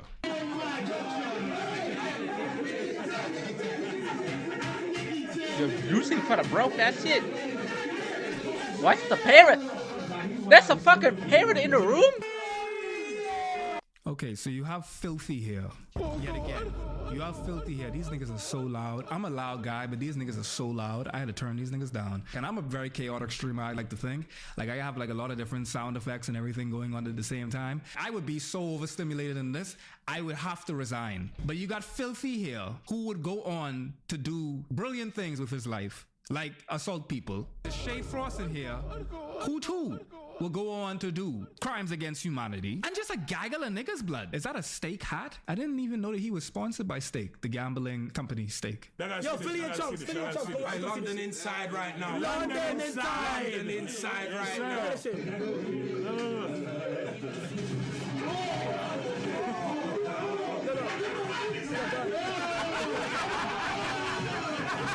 So I don't know if y'all could see this, right? But they Lion King these animals' blood. At this point, Kai Cenat is big enough to hire some risk management personnel, an animal handler, to make sure that something like this doesn't happen. But you got a whole murder of niggas galloping, trampling around the place. What did you think was gonna happen to these poor animals? And a lot of people would say that it's Kai's friends that's the problem, not Kai himself. And I have to push back on that. One of the biggest scandals that Kai has been involved with is the NY riots. At one point, Kai had essentially provoked a riot. He was handing out PS5s, exactly, yeah, good point. He was arrested for it. But a lot of people said, how is he responsible for the actions of a bunch of kids, but literally he incited a mob? And not only that, but he knew the gravity of the danger because he even said it on stream. Yeah, 500 people can fit right there. They said more. NYPD gonna be on dick. NYPD gonna pull up. Oh, well, f it, bro. Chat, we going all out, chat. I'm telling you, bro. This is gonna be a fucking movie. Nah, that ass though. 14 Union Square Park, right in front of the Whole Foods, bro. You feel me? It's rapping to niggas. New Yorker here had class that day, and I think all the trains, buses in that area was screwed, and Union Square was dirty for like 1 to 3 days. Sucked, had personal beef since then. Why is this audio always blown out? Let me tell you, as an audiophile, as someone that tries very hard to make sure that I don't mash up y'all ears, one, and that I give y'all very good audio, it really boggles my mind that they sound like they are recording their audio on Nokia phones. It is a screaming, but even if I scream into this right now, it's not gonna be that bad. Like it's not that bad. It's not, that was a bad scream, but it's not that bad. Him, your rage, all of them, bro, their streams sound so distorted, it sounds like a Death Grip song. He using an old gen Yeti mic. That's like $200. These niggas are millionaires. They could buy a setup that is actually a little bit more easy on the ears, but that's a small thing. Yo, I don't know. It is also a small thing in comparison. What about my mic? Is my audio good? Hey, if my audio sucks, y'all let me know, okay? I don't know how to fix the audio shit now. Because this, Kai Cenat speaks on the person who allegedly a girl at his party. The person The mic I'm using right now for my stream is a Scarlett Studio mic. It's not even a mic. It's a recording. It's a mic for recording vocals to make a song mic. You know, it's not even a regular mic. I knew It's this not guy, a I'm not defending him podcast once again. mic. I knew this guy for a very long time. We went on multiple trips. You feel what I'm And saying? then the whole Never bundle was was like he's not $200, that but type it's of my person. I'm cheap not as saying fuck. shit didn't happen. I'm not saying none of that. I'm not defending nobody because, bro, the way she was crying to me on that phone, bro, I'm here to help. I'm here to help. I know how he looked. Scars on the face, dreads. You feel me?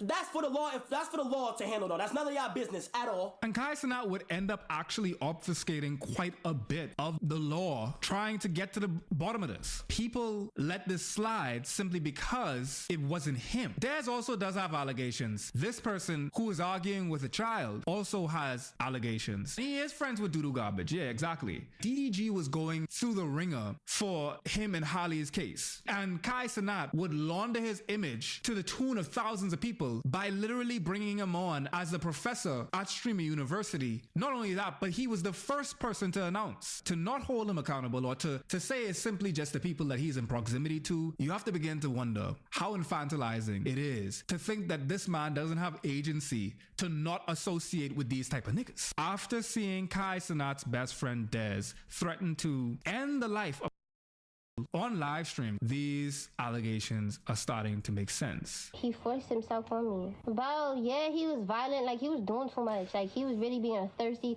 desperate individual, and I really should have just called the cops there, and the situation would have been totally different, and that's why you don't wait.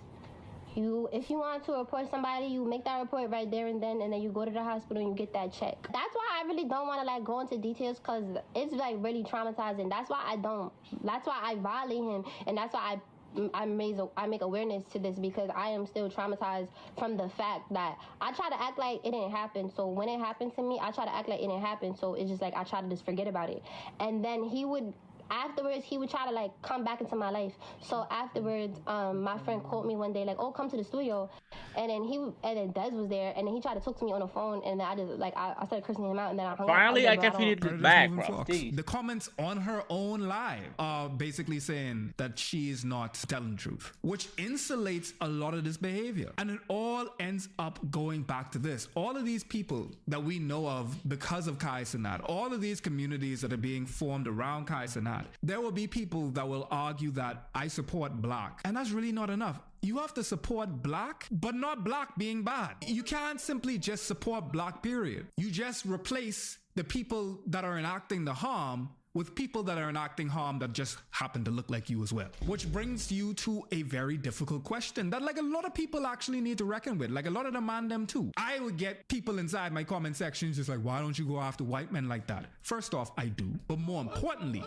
I think the better question then is, why do you not want me to? Why do you want to see your Kai Cenats, your Speeds, your Drewskis, your Brethrens, if you do care about your Black community? Why do y'all want to see them commit the crimes that the people from the Caucasus them mountains do too? The reason why is because they don't really care about the crimes. They don't really care about the state or the health of the Black community. They just care to be able to do the same things the white men do and get away with it too. They don't care about Epstein and all the rest of them and the delinquency of minors or taking advantage of minors or essay against their sisters and this and that. They don't actually care about that. They care to do the same thing. Do you want to be free, or do you just want to be the ones that are holding the key? Do you care about being oppressed, or do you more so care about the fact that you're not able to oppress? That you don't have the funds or the social capital or the historical status in order to exact the harm that our oppressors do. So when I see a Kai Cenat and I see him in proximity to Mariah Carey and celebrities using his stage as a big billboard to essentially air out their newest project coming out, he's become this gateway between old Black traditional media and new Black traditional media. Kai Cenat as a mechanism is very important. And that's the reason why I want to see Kai grow. I want to see him alleviate himself of the things that we already find to be an issue in the Black community itself. If you're going to be the troll that is the gatekeeper between these two factions, then we have an opportunity to then make sure that particular things don't get on that bridge. When Kevin Hart comes on live, and God forbid when Tyler Perry come on this nigga live, those are people that are from old media that probably just need to stay there. If your shtick was putting on a wig and imitating AAVE and imitating Black women and making a parody out of that, maybe we could leave you in old media. Maybe new media could forge a different ground. But unfortunately, Kai Cenat has resolved, and his entire content strategy has just been throw money at it, evoke nostalgia whenever you see fit.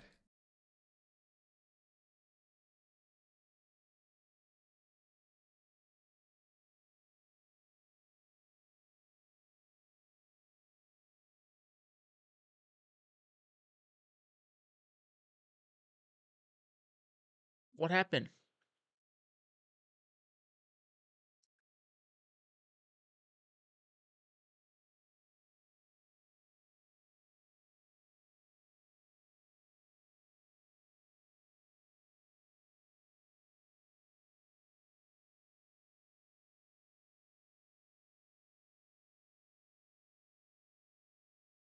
Okay, let's go through travel now. Let's go to travel, bruh.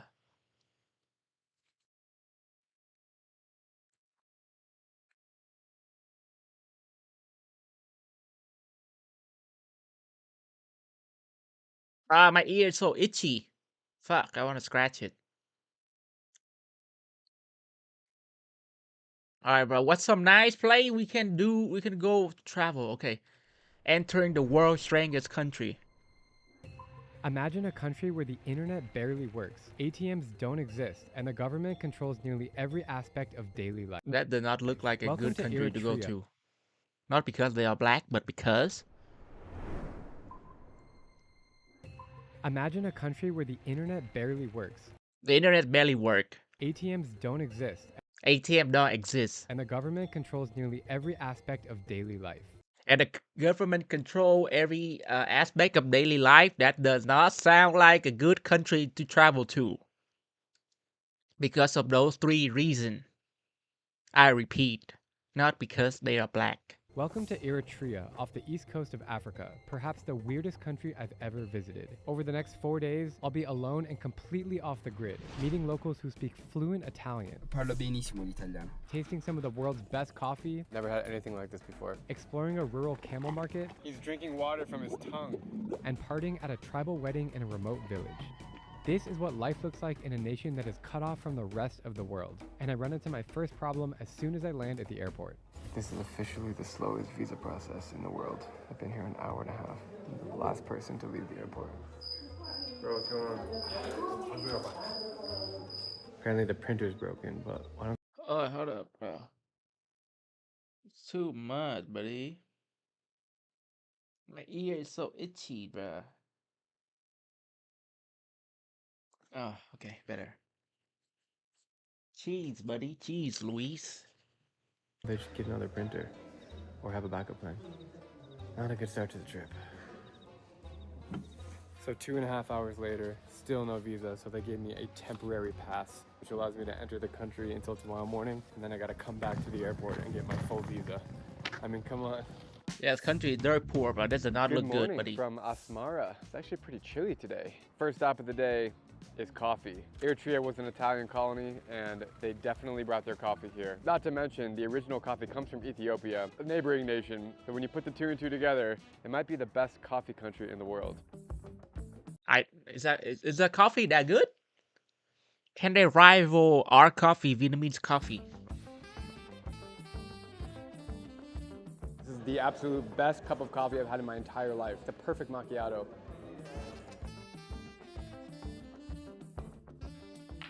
Most people have never heard of Eritrea because so few tours are allowed inside. The authoritarian government tightly controls access and requires detailed visa approvals that are often delayed or denied without explanation. All travelers face surveillance and a need for special permits to leave the capital. It's no surprise that many people refer to this nation as the North Korea of Africa. There's no freedom of speech, no free press, no social media, and military service can last a lifetime. Yet, somehow, Italian culture still lingers from the colonial period. They didn't just bring gelato and architecture, they also brought their religion. It's Sunday morning, so I've made it to a mass here. Eritrea is predominantly a Christian country. Everyone's kind of sitting outside praying. Really enjoy the spiritual moment here. Hey, good for them. It's crazy Good to for think them. how popular Christianity is here. And you think about Eritrea being surrounded by Muslim countries, Egypt, Somalia, Djibouti. It's super fascinating. Going inside the church here, pretty cool.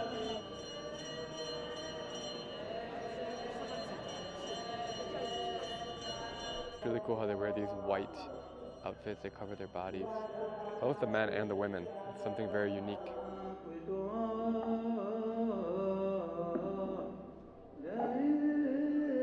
Okay. I don't think it's a nice country to go to, bruh. It Enjoy looks about so your country, poor. your culture. I'm done traveling to poor country, bruh. Even though I'm not rich, but damn, bruh, I'm trying to chill. Not trying to fucking survive a zombie apocalypse. In the US for many decades, right? Yes. What is it like to go back and forth? For me, it's like, I call it a time for decleansing from the social media, and I don't look at it like a shortcoming. What he's saying is accurate. To get Wi-Fi in Eritrea is like going back to the 90s. You walk inside an internet cafe, pay $2 and get a scratch card with a password. The connection is so slow that it takes minutes to send one email. This is one of the many ways that shows how Eritrea is truly stuck in the past. Even if you want to take out a mortgage in Eritrea, you can't. There's no such thing. There's no money loans. Eritrea is a 100% cash-only society. That means there's no credit cards, there's no bank transfers, there's no money apps. You have to use cold, hard cash to pay for everything. Pretty crazy. I'm excited to explore more of Asmara, but before we go anywhere, my driver hands me my passport and visa that he picked up from the airport. It's nice to finally be legal here. Now we are on our way to this retro bowling alley and sports complex where all the locals hang out, and it feels like stepping into a time machine to the 1950s. This is such a cool place. You have a video game section, you have people playing billiards and bowling. You have these old pictures on the walls of like these old Italian men who were in bowling competitions here with Eritrean men. It's really cool to see. So there's nothing digital or electronic in this entire building. Everything is done manually. The scoring is done by hand. When the pins go down, there's a little kid back there that puts the pin back in the spot. Look at the ball. It just has a hole in it. One. Whoa! This bowling alley and sports recreation center is one of the best parts about Eritrea.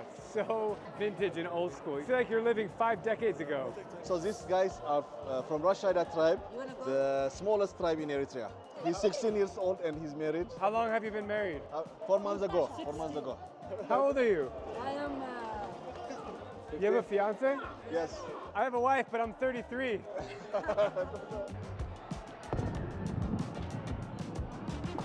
I'm now entering the back of the bowling alley, which is the coolest part here. Living a normal life. You spend your whole life in Eritrea. Whoa, that's super gingery. It's like sweet ginger. No thanks, this country does not look interesting at all. Nope.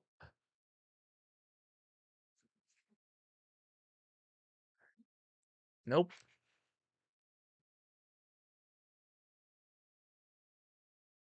But what is some good place to go through, man?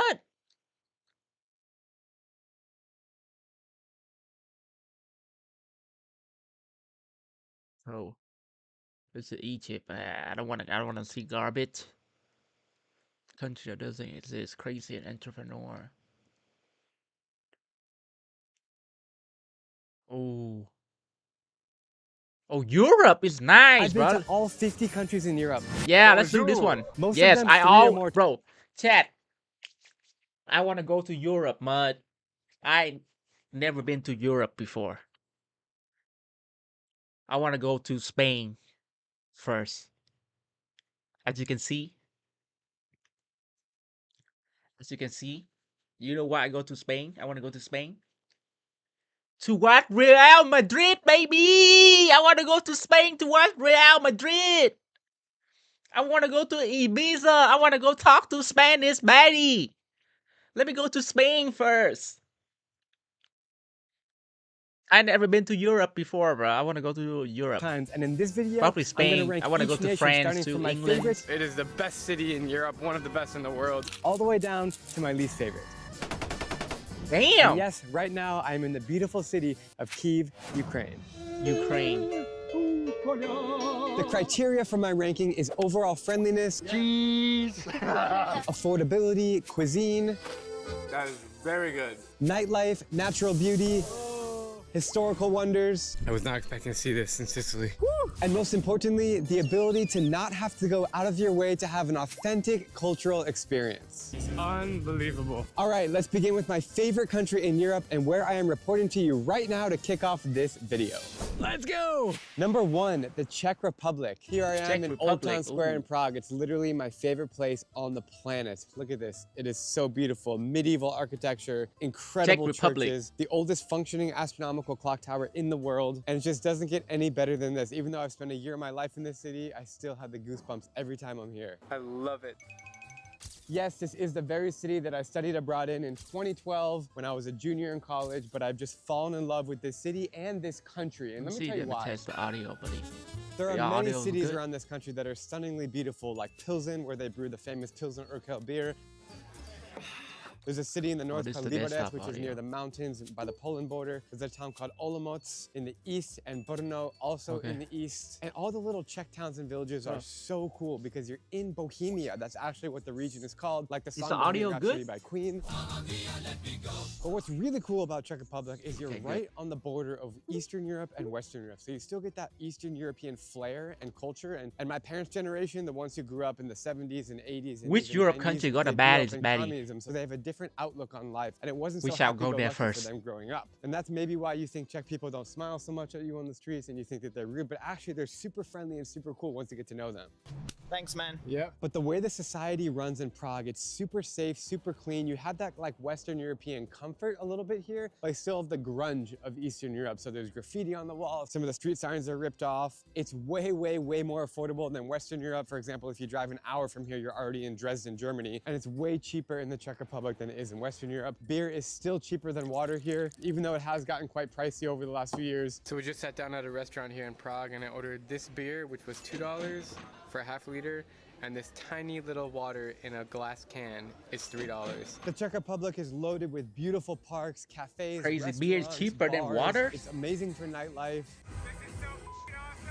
It's family friendly. All the streets have this cobblestone like everywhere in Prague. It's so cool. They're like pieces of sand all over the city. It is extremely safe here, way more than other cities I've been to in Europe. Even pickpocketing is pretty minimal, if you would ask me, compared to a place like Paris or Barcelona. What I love about Prague is, yes, it's the biggest city in Czech Republic, but it's still pretty small. There's about 1 million people here, but you feel like you can know all the different areas. It's not overwhelmingly big, and you can really walk around the entire Old Town in just a couple hours. It's really great if you like exploring by foot. Public transportation around this country is immaculate. It's perfect, always on time, easy to get around. You do not need to have a car if you live here. It's by If I'm being ranking. honest, Okay, the ranking. one thing that's Oh, not amazing he about gonna the Czech rank them Republic too. is the food is very heavy meat and potatoes and sauerkraut and cabbage. But you know what? You don't come here for the food. You come here for the fun, the beautiful atmosphere, the relaxing vibes of Czech Republic. Look, they're setting up a farmer's market in front of me. There's gonna be a beautiful little farmer's market here. Also, my favorite small town in Europe is in southern Czech. It's called Český Krumlov. It is beautiful and charming, just like it is here over the Vltava River with Charles Bridge in the distance, one of the oldest bridges in the world. I just freaking love this country so much. Number 2, Serbia. I cannot tell you how good it feels to be back in Serbia after 7 years. Also staying in Eastern Europe, but this time the capital of the Balkan region and former Yugoslavia. Serbia is amazing. I've been there maybe 7 or 8 times. I love the people. They're so outgoing in nature. They're friendly. They're kind of like Spanish people. They're very loud, very nationalistic, very proud of their country. Belgrade is amazing. It is not very touristy, so you have these beautiful medieval castles and charming old town streets, restaurants, bars. A lot of them you have to yourself because there's just not many tourists there. There's a beautiful fortress in Belgrade, Nice. right where the Danube and the Sava rivers meet each Serbia. other. But even getting out of Belgrade, there's a town in the south called Niš, which is beautiful. Up in the north, there's a town called Sombor, which is actually where Jokic is from, the best basketball player in the world Really? right now. There's a town in the north called Novi Sad where they have an amazing music festival in the summer called Exit, which I really want to go to. And all around Serbia, you really just can feel the energy, the pulse of this country, unlike others. It's so amazing if you want to go out, make some friends, hang out, I mean, play sports. Also, Novak Djokovic, the best tennis player of all time, is from Serbia. So it's a tiny country, but has such a big impact on global sports, which is cool if you like sports like I do. The food in Serbia is pretty good if you like meat. They have cevapcici, which are these like thick meatball things. They drink this yogurt thing that they also drink in Turkey. If they drink it in Turkey, it's called like ardian there, but the one in Serbia is more, it's saltier and it definitely is an acquired taste. I always like to tell people that Belgrade feels like a mini Berlin with graffiti on the walls, which ironically I'm walking on this street in Prague right now. It feels like the East Gallery wall where the Berlin Wall is covered in murals. But Belgrade has that vibe. The music scene's amazing. It's hipster. I don't know how else to explain it. You just gotta go there yourself and feel it. It feels different than the rest of Europe. And not to mention there's beautiful Orthodox churches everywhere. It's really a dream. And I always want to be back in Serbia. And I hope that if there's one takeaway from this video, it would be to visit Eastern Europe in general. It's just fantastic.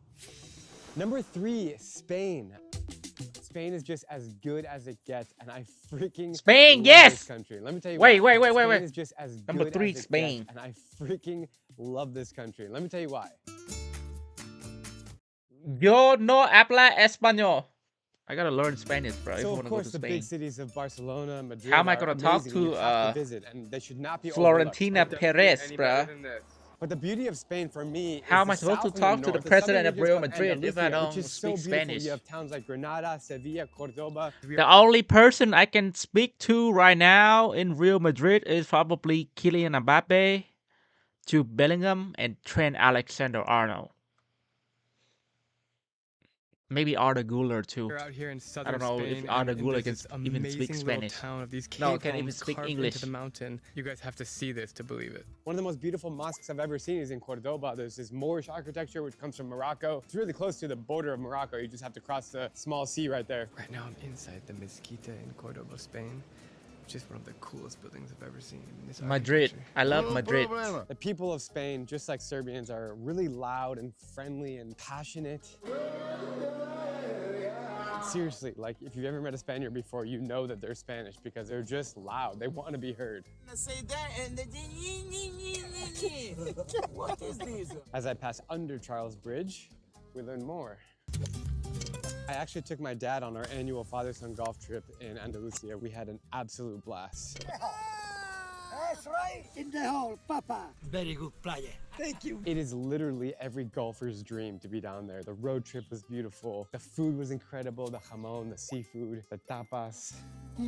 But then you gotta go up north to the northern coast of Spain, where I just took my team on an incredible road trip, which I do every year to celebrate the growth of the channel. We started in San Sebastian in the Basque County, which was absolutely stunning. The wine, the food, the ocean, Ooh, the fire, seafood, Spain. the views, the cliffs, and then we drove the whole northern coast of Spain all the way to a town in Galicia, which is on the northwestern part of the country, to a town called Vigo, which I don't think I've ever seen a more charming town in my life than Vigo, Spain. Put that town on your radar. It will not disappoint. Man, on this walk right now around Prague, I'm finding all these little squares and little alleyways that I've never found before. It's pretty awesome. But Spain has it all. It's a huge country. It has great vibes all around. If you like ocean, you got it. If you want mountains, you got it. If you like to drink, go out and party, you like sangria, the fruity wine that comes from there. It's all in Spain, and it's all fantastico. Why am I doing this with my hands all of a sudden? Mamma mia! Number 4, Iceland. Mamma mia! Oh. We got it. If you like natural beauty, then Iceland is your spot. Wow.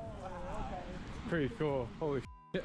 It's one of the most beautiful countries in the world and the best to road trip it, starting in Reykjavik, the capital city, which is quite nice. There are a lot of beautiful things to do in that city, and it's definitely worth visiting, like the beautiful church, which looks quite different than this one, the Blue Lagoon, which is a place that you just detox for a while. It's a geothermal hot bath, which there's a lot of those around Iceland. The Blue Lagoon is just the most famous one. Oh man, that burning sensation of being so hot. Fantastic. Blue Lagoon. Oh, this is so cool, man. Oh my God. I feel like we're gonna be here for at least 30 minutes. One of the coolest experiences of my life was playing golf at the northernmost golf course in the world, where it was light outside 24/7 in the summer. Let's go! But I recommend you to get in a car and drive south to a little town called Vik on the southern coast. There's black sanded beaches down there. It's a totally different vibe and feel than Reykjavik. It's way more remote. And just driving through Iceland, you will see volcanoes, you will see beautiful rolling hills, you will see ocean cliffs and views like you've never seen. And the people of Iceland, there's only a couple 100,000 of them in the whole country, and they're super friendly. There's a town in the west called Sticky Salmur, which actually went on a cruise ship that continued onwards to Greenland. It was a small town of about 3,000 people, but really, really nice. The best salmon I've ever tasted in my life was there. And it's just the epitome of what I love and enjoy about Scandinavia is all found in Iceland. The language is crazy. You won't understand anything. The signs are all like FQZ75. They might as well be in Arabic or in Mandarin because I really have a hard time grasping it. Hemilicino asenor asafinifino. Grabrock gar gar. But everybody speaks English, so there's no communication barrier. You will absolutely love your time in Iceland. If you want to try bizarre food, you could try fermented shark. I thought it was the worst thing I've ever tried in my life, and I've tried almost everything. The smell, I can taste it on my lips right now. It's disgusting. But other than that, the cuisine is lovely. Everything is delicate and safe and clean and fancy. It's a very fancy country. It's very eco-friendly to travel there. It's like a minimalistic lifestyle. You just jump in a car, go around. You don't have to bring all these things with you. You just want to go enjoy nature. There are beautiful fjords to check out, which are these like tall little mountain things that come straight out of the water, and you can only find them in a few countries in the world. And of course, the Northern Lights. It's one of the best places on earth to see the Northern Lights. I've sadly failed every time. If you've seen the Northern Lights, let me know in the comments down below where, because I'm dying to see them. Number 5, Ukraine.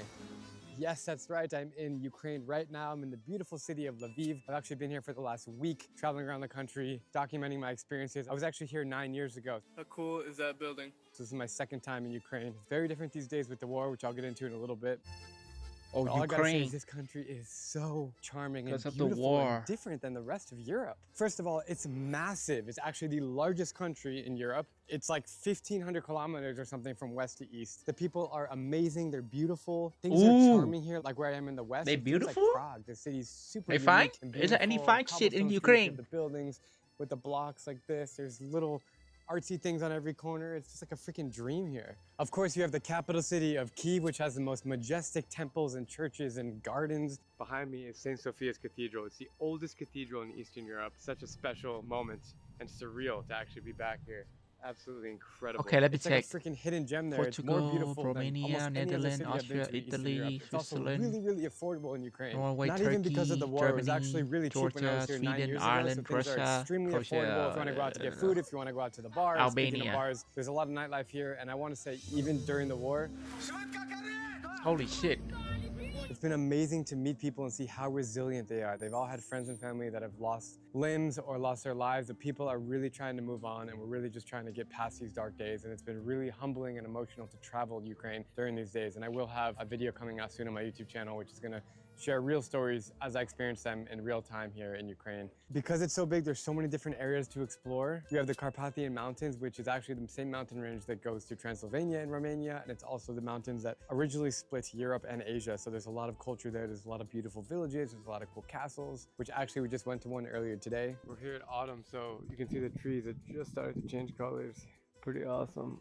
It's a beautiful little village here. You have people selling homemade stuff that they cook literally in their backyard, and it's a very, very nice life out here. The point is, all around Ukraine is beautiful nature. You have hikes, you have outdoor sports, even beaches on the Black Sea. I've never been to Odessa, but I've heard amazing things about it. You have Chernobyl, which is a place I've always wanted to go. Maybe I'll make it there someday. And yeah, Ukraine, it's a very, very special country. I've actually raved about it since I came 9 years ago.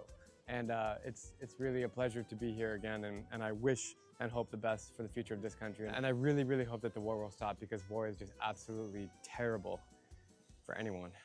Number 6 is Portugal. Oh, I'm gonna sit down and enjoy this one, because Portugal is that special. So of course you have Lisbon, the capital city. I've been there maybe 6-7 times. I love the look of these Portuguese churches. So beautiful. I recently went to Porto. I took my team on a road trip to northern Spain and down the northern coast of Portugal, and I really love Porto. It's like a mini version of Lisbon. It's quaint, a lot of beautiful cafes and churches, and it's just like a hip, cool vibe. I actually like Porto maybe even more than Lisbon. But the best part about Portugal is the Algarve, which is a region in the southern coast. Took my dad on a golf trip down there. Nice shot! Oh, yes! Eagle! We had an absolute blast. Talk about some of the best seafood I've ever had. Great sorts of wines, sangria. Oh. Really, really friendly and warm people. What's up, bro? You're one of my favorites. Dude, muchísimas gracias. In my opinion, they're similar to the Spaniards in that they're just very loving, and you know, they give you kisses on the cheeks when you see them, and they're just cool people to be around. Like, you want to be around Portuguese people. Be happy, be happy. The country's pretty small, but they've obviously had a lot of influence on the world through colonization. Brazil, Cape Verde, Guinea-Bissau, Mozambique, Angola, a lot of countries around the world speak Portuguese. Whether or not that's a good thing or a bad thing, that's not the point. The point is, Portugal's awesome. They have great fruits. In fact, here's a random fact. In Iran, the word for orange is Portugal, because the Portuguese were able to bring really fresh oranges by boat to Iran way back in the day. I think that's a really cool little fun fact. If you have a sweet tooth, you have to try pastel de nata, which is a famous famous pastry that's made in Lisbon, the famous shop where the original That thing one look comes good. from. There's always a long line out the door, so you could probably try it. So if you want to wait, you can wait for it, or you could try it somewhere else. It's also really affordable in Portugal. That's why a lot of young entrepreneurs and tech and crypto people are moving to Portugal, because of the lifestyle, and it's very cheap. Yes, it uses the euro, but it's way more affordable than almost any other country in Western Europe. And I will always love Portugal, and I can't wait to go back. Number 7 is Romania, just a nearby country to Ukraine. As I just mentioned, the Carpathian Mountains actually go down into Romania, into a beautiful region called Transylvania, where you can find Dracula's castle. I am Dracula. A bunch of other really historical monuments. There's a town called Brașov, which is my favorite in Romania. It's tucked away in the mountains, and there's another really beautiful village called Sinaia, which you have to visit. Of course, Bucharest is the bustling capital city, and there's a lot of really cool development there. It's really beautiful, and there's hardly any tourists. Also very affordable. There's a lot of IT and tech out there. A lot of people are super smart coders, and so there's a lot of coffee shops, a lot of really fast Wi-Fi, which is amazing. And in general, Romania has a lot of rich folklore and medieval castles, dark stories.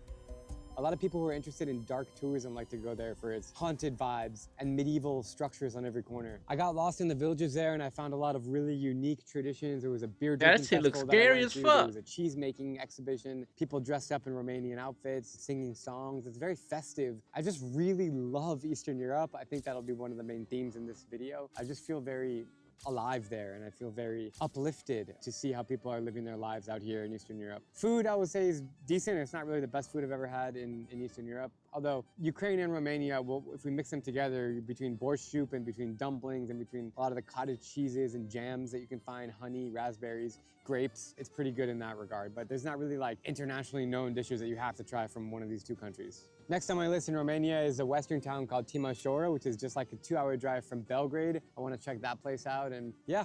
I don't know, guys. If you come in the autumn season, which is where it is now, you can see the trees changing colors and all the tourists are gone from these places. And in general, they're just not touristy at all, and they're super enjoyable. I could not rave more about Romania, Ukraine, and all these countries in this part of Europe. Hey guys, just want to take a quick second and thank Saily for sponsoring this video. Saily is a new eSIM service app which allows you to choose from several affordable eSIM plans in over 180 countries. That way you can always have a good connection when you need it. With Saily, an eSIM can be installed only once, and there are different affordable data plans to choose from. It also has global and regional plans in case you're planning to visit several countries on one trip. Now you don't need to wait in a long line at the airport to get a local SIM card. Plus, you can avoid scammers who are selling fake SIM cards outside train stations and airports. With Saily, you will not run out of data at the worst possible moment, because they will notify you when you've used over 80% of your data. And then you can just top up your plan with just a few clicks. All Saily eSIM plans are compatible for iOS or Android devices. There's a chat support 24/7, and you can get a full refund if your device isn't eSIM compatible. Right now, you can get a 15% discount on Saily data plans by clicking this QR code. Back to one of the most beautiful countries in Europe, a small country that has a massive impact on the world. Did you know that New York was at one point, or almost called New Amsterdam, because of Dutch colonizers? Indonesia, Madagascar, these countries have a lot of Dutch words and Dutch influence, which you would never believe. The reason Madagascar is because a lot of the people that live there are actually ethnically from Indonesia, which have traces back to Netherlands. I love the open-mindedness of Dutch people. They're tall, they're really accepting to the world. It doesn't matter if you're black, white, Asian, wherever you come from. Suriname, that's actually a Dutch-speaking country in South America. People are really cool. They're genuine. They like to go out and have fun. They love parties. A lot of my favorite DJs in the world come from the Netherlands or Holland. I want to make something straight, guys. Holland is just part of the Netherlands. It's like there's North Holland and South Holland. Obviously, Amsterdam and Rotterdam, the two biggest cities, are in the region of Holland, but the country of Netherlands is much bigger than Holland. You have amazing cities like Kinderdijk, which is where the windmills are. It's a UNESCO site. You have beautiful canals of Utrecht, which is actually the most bike-friendly place in the world. And it's my favorite city in the Netherlands because it's like Amsterdam, but way smaller. It's a university town, so there's a lot of students, and it's just really amazing with no tourists, and it's way cheaper as well. In the south and east, you have Breda and Eindhoven. I'm tired, bro. I gotta go take a nap, bro. Today's Sunday. That's why I'm not even streaming for that long, chat. I'll see y'all next week, probably. Probably Wednesday. I gotta go to work for the next 2 days. I got school too, bro. Oh, I'm tired, see? Still got 2 hours done today, though. So, yeah, see ya later.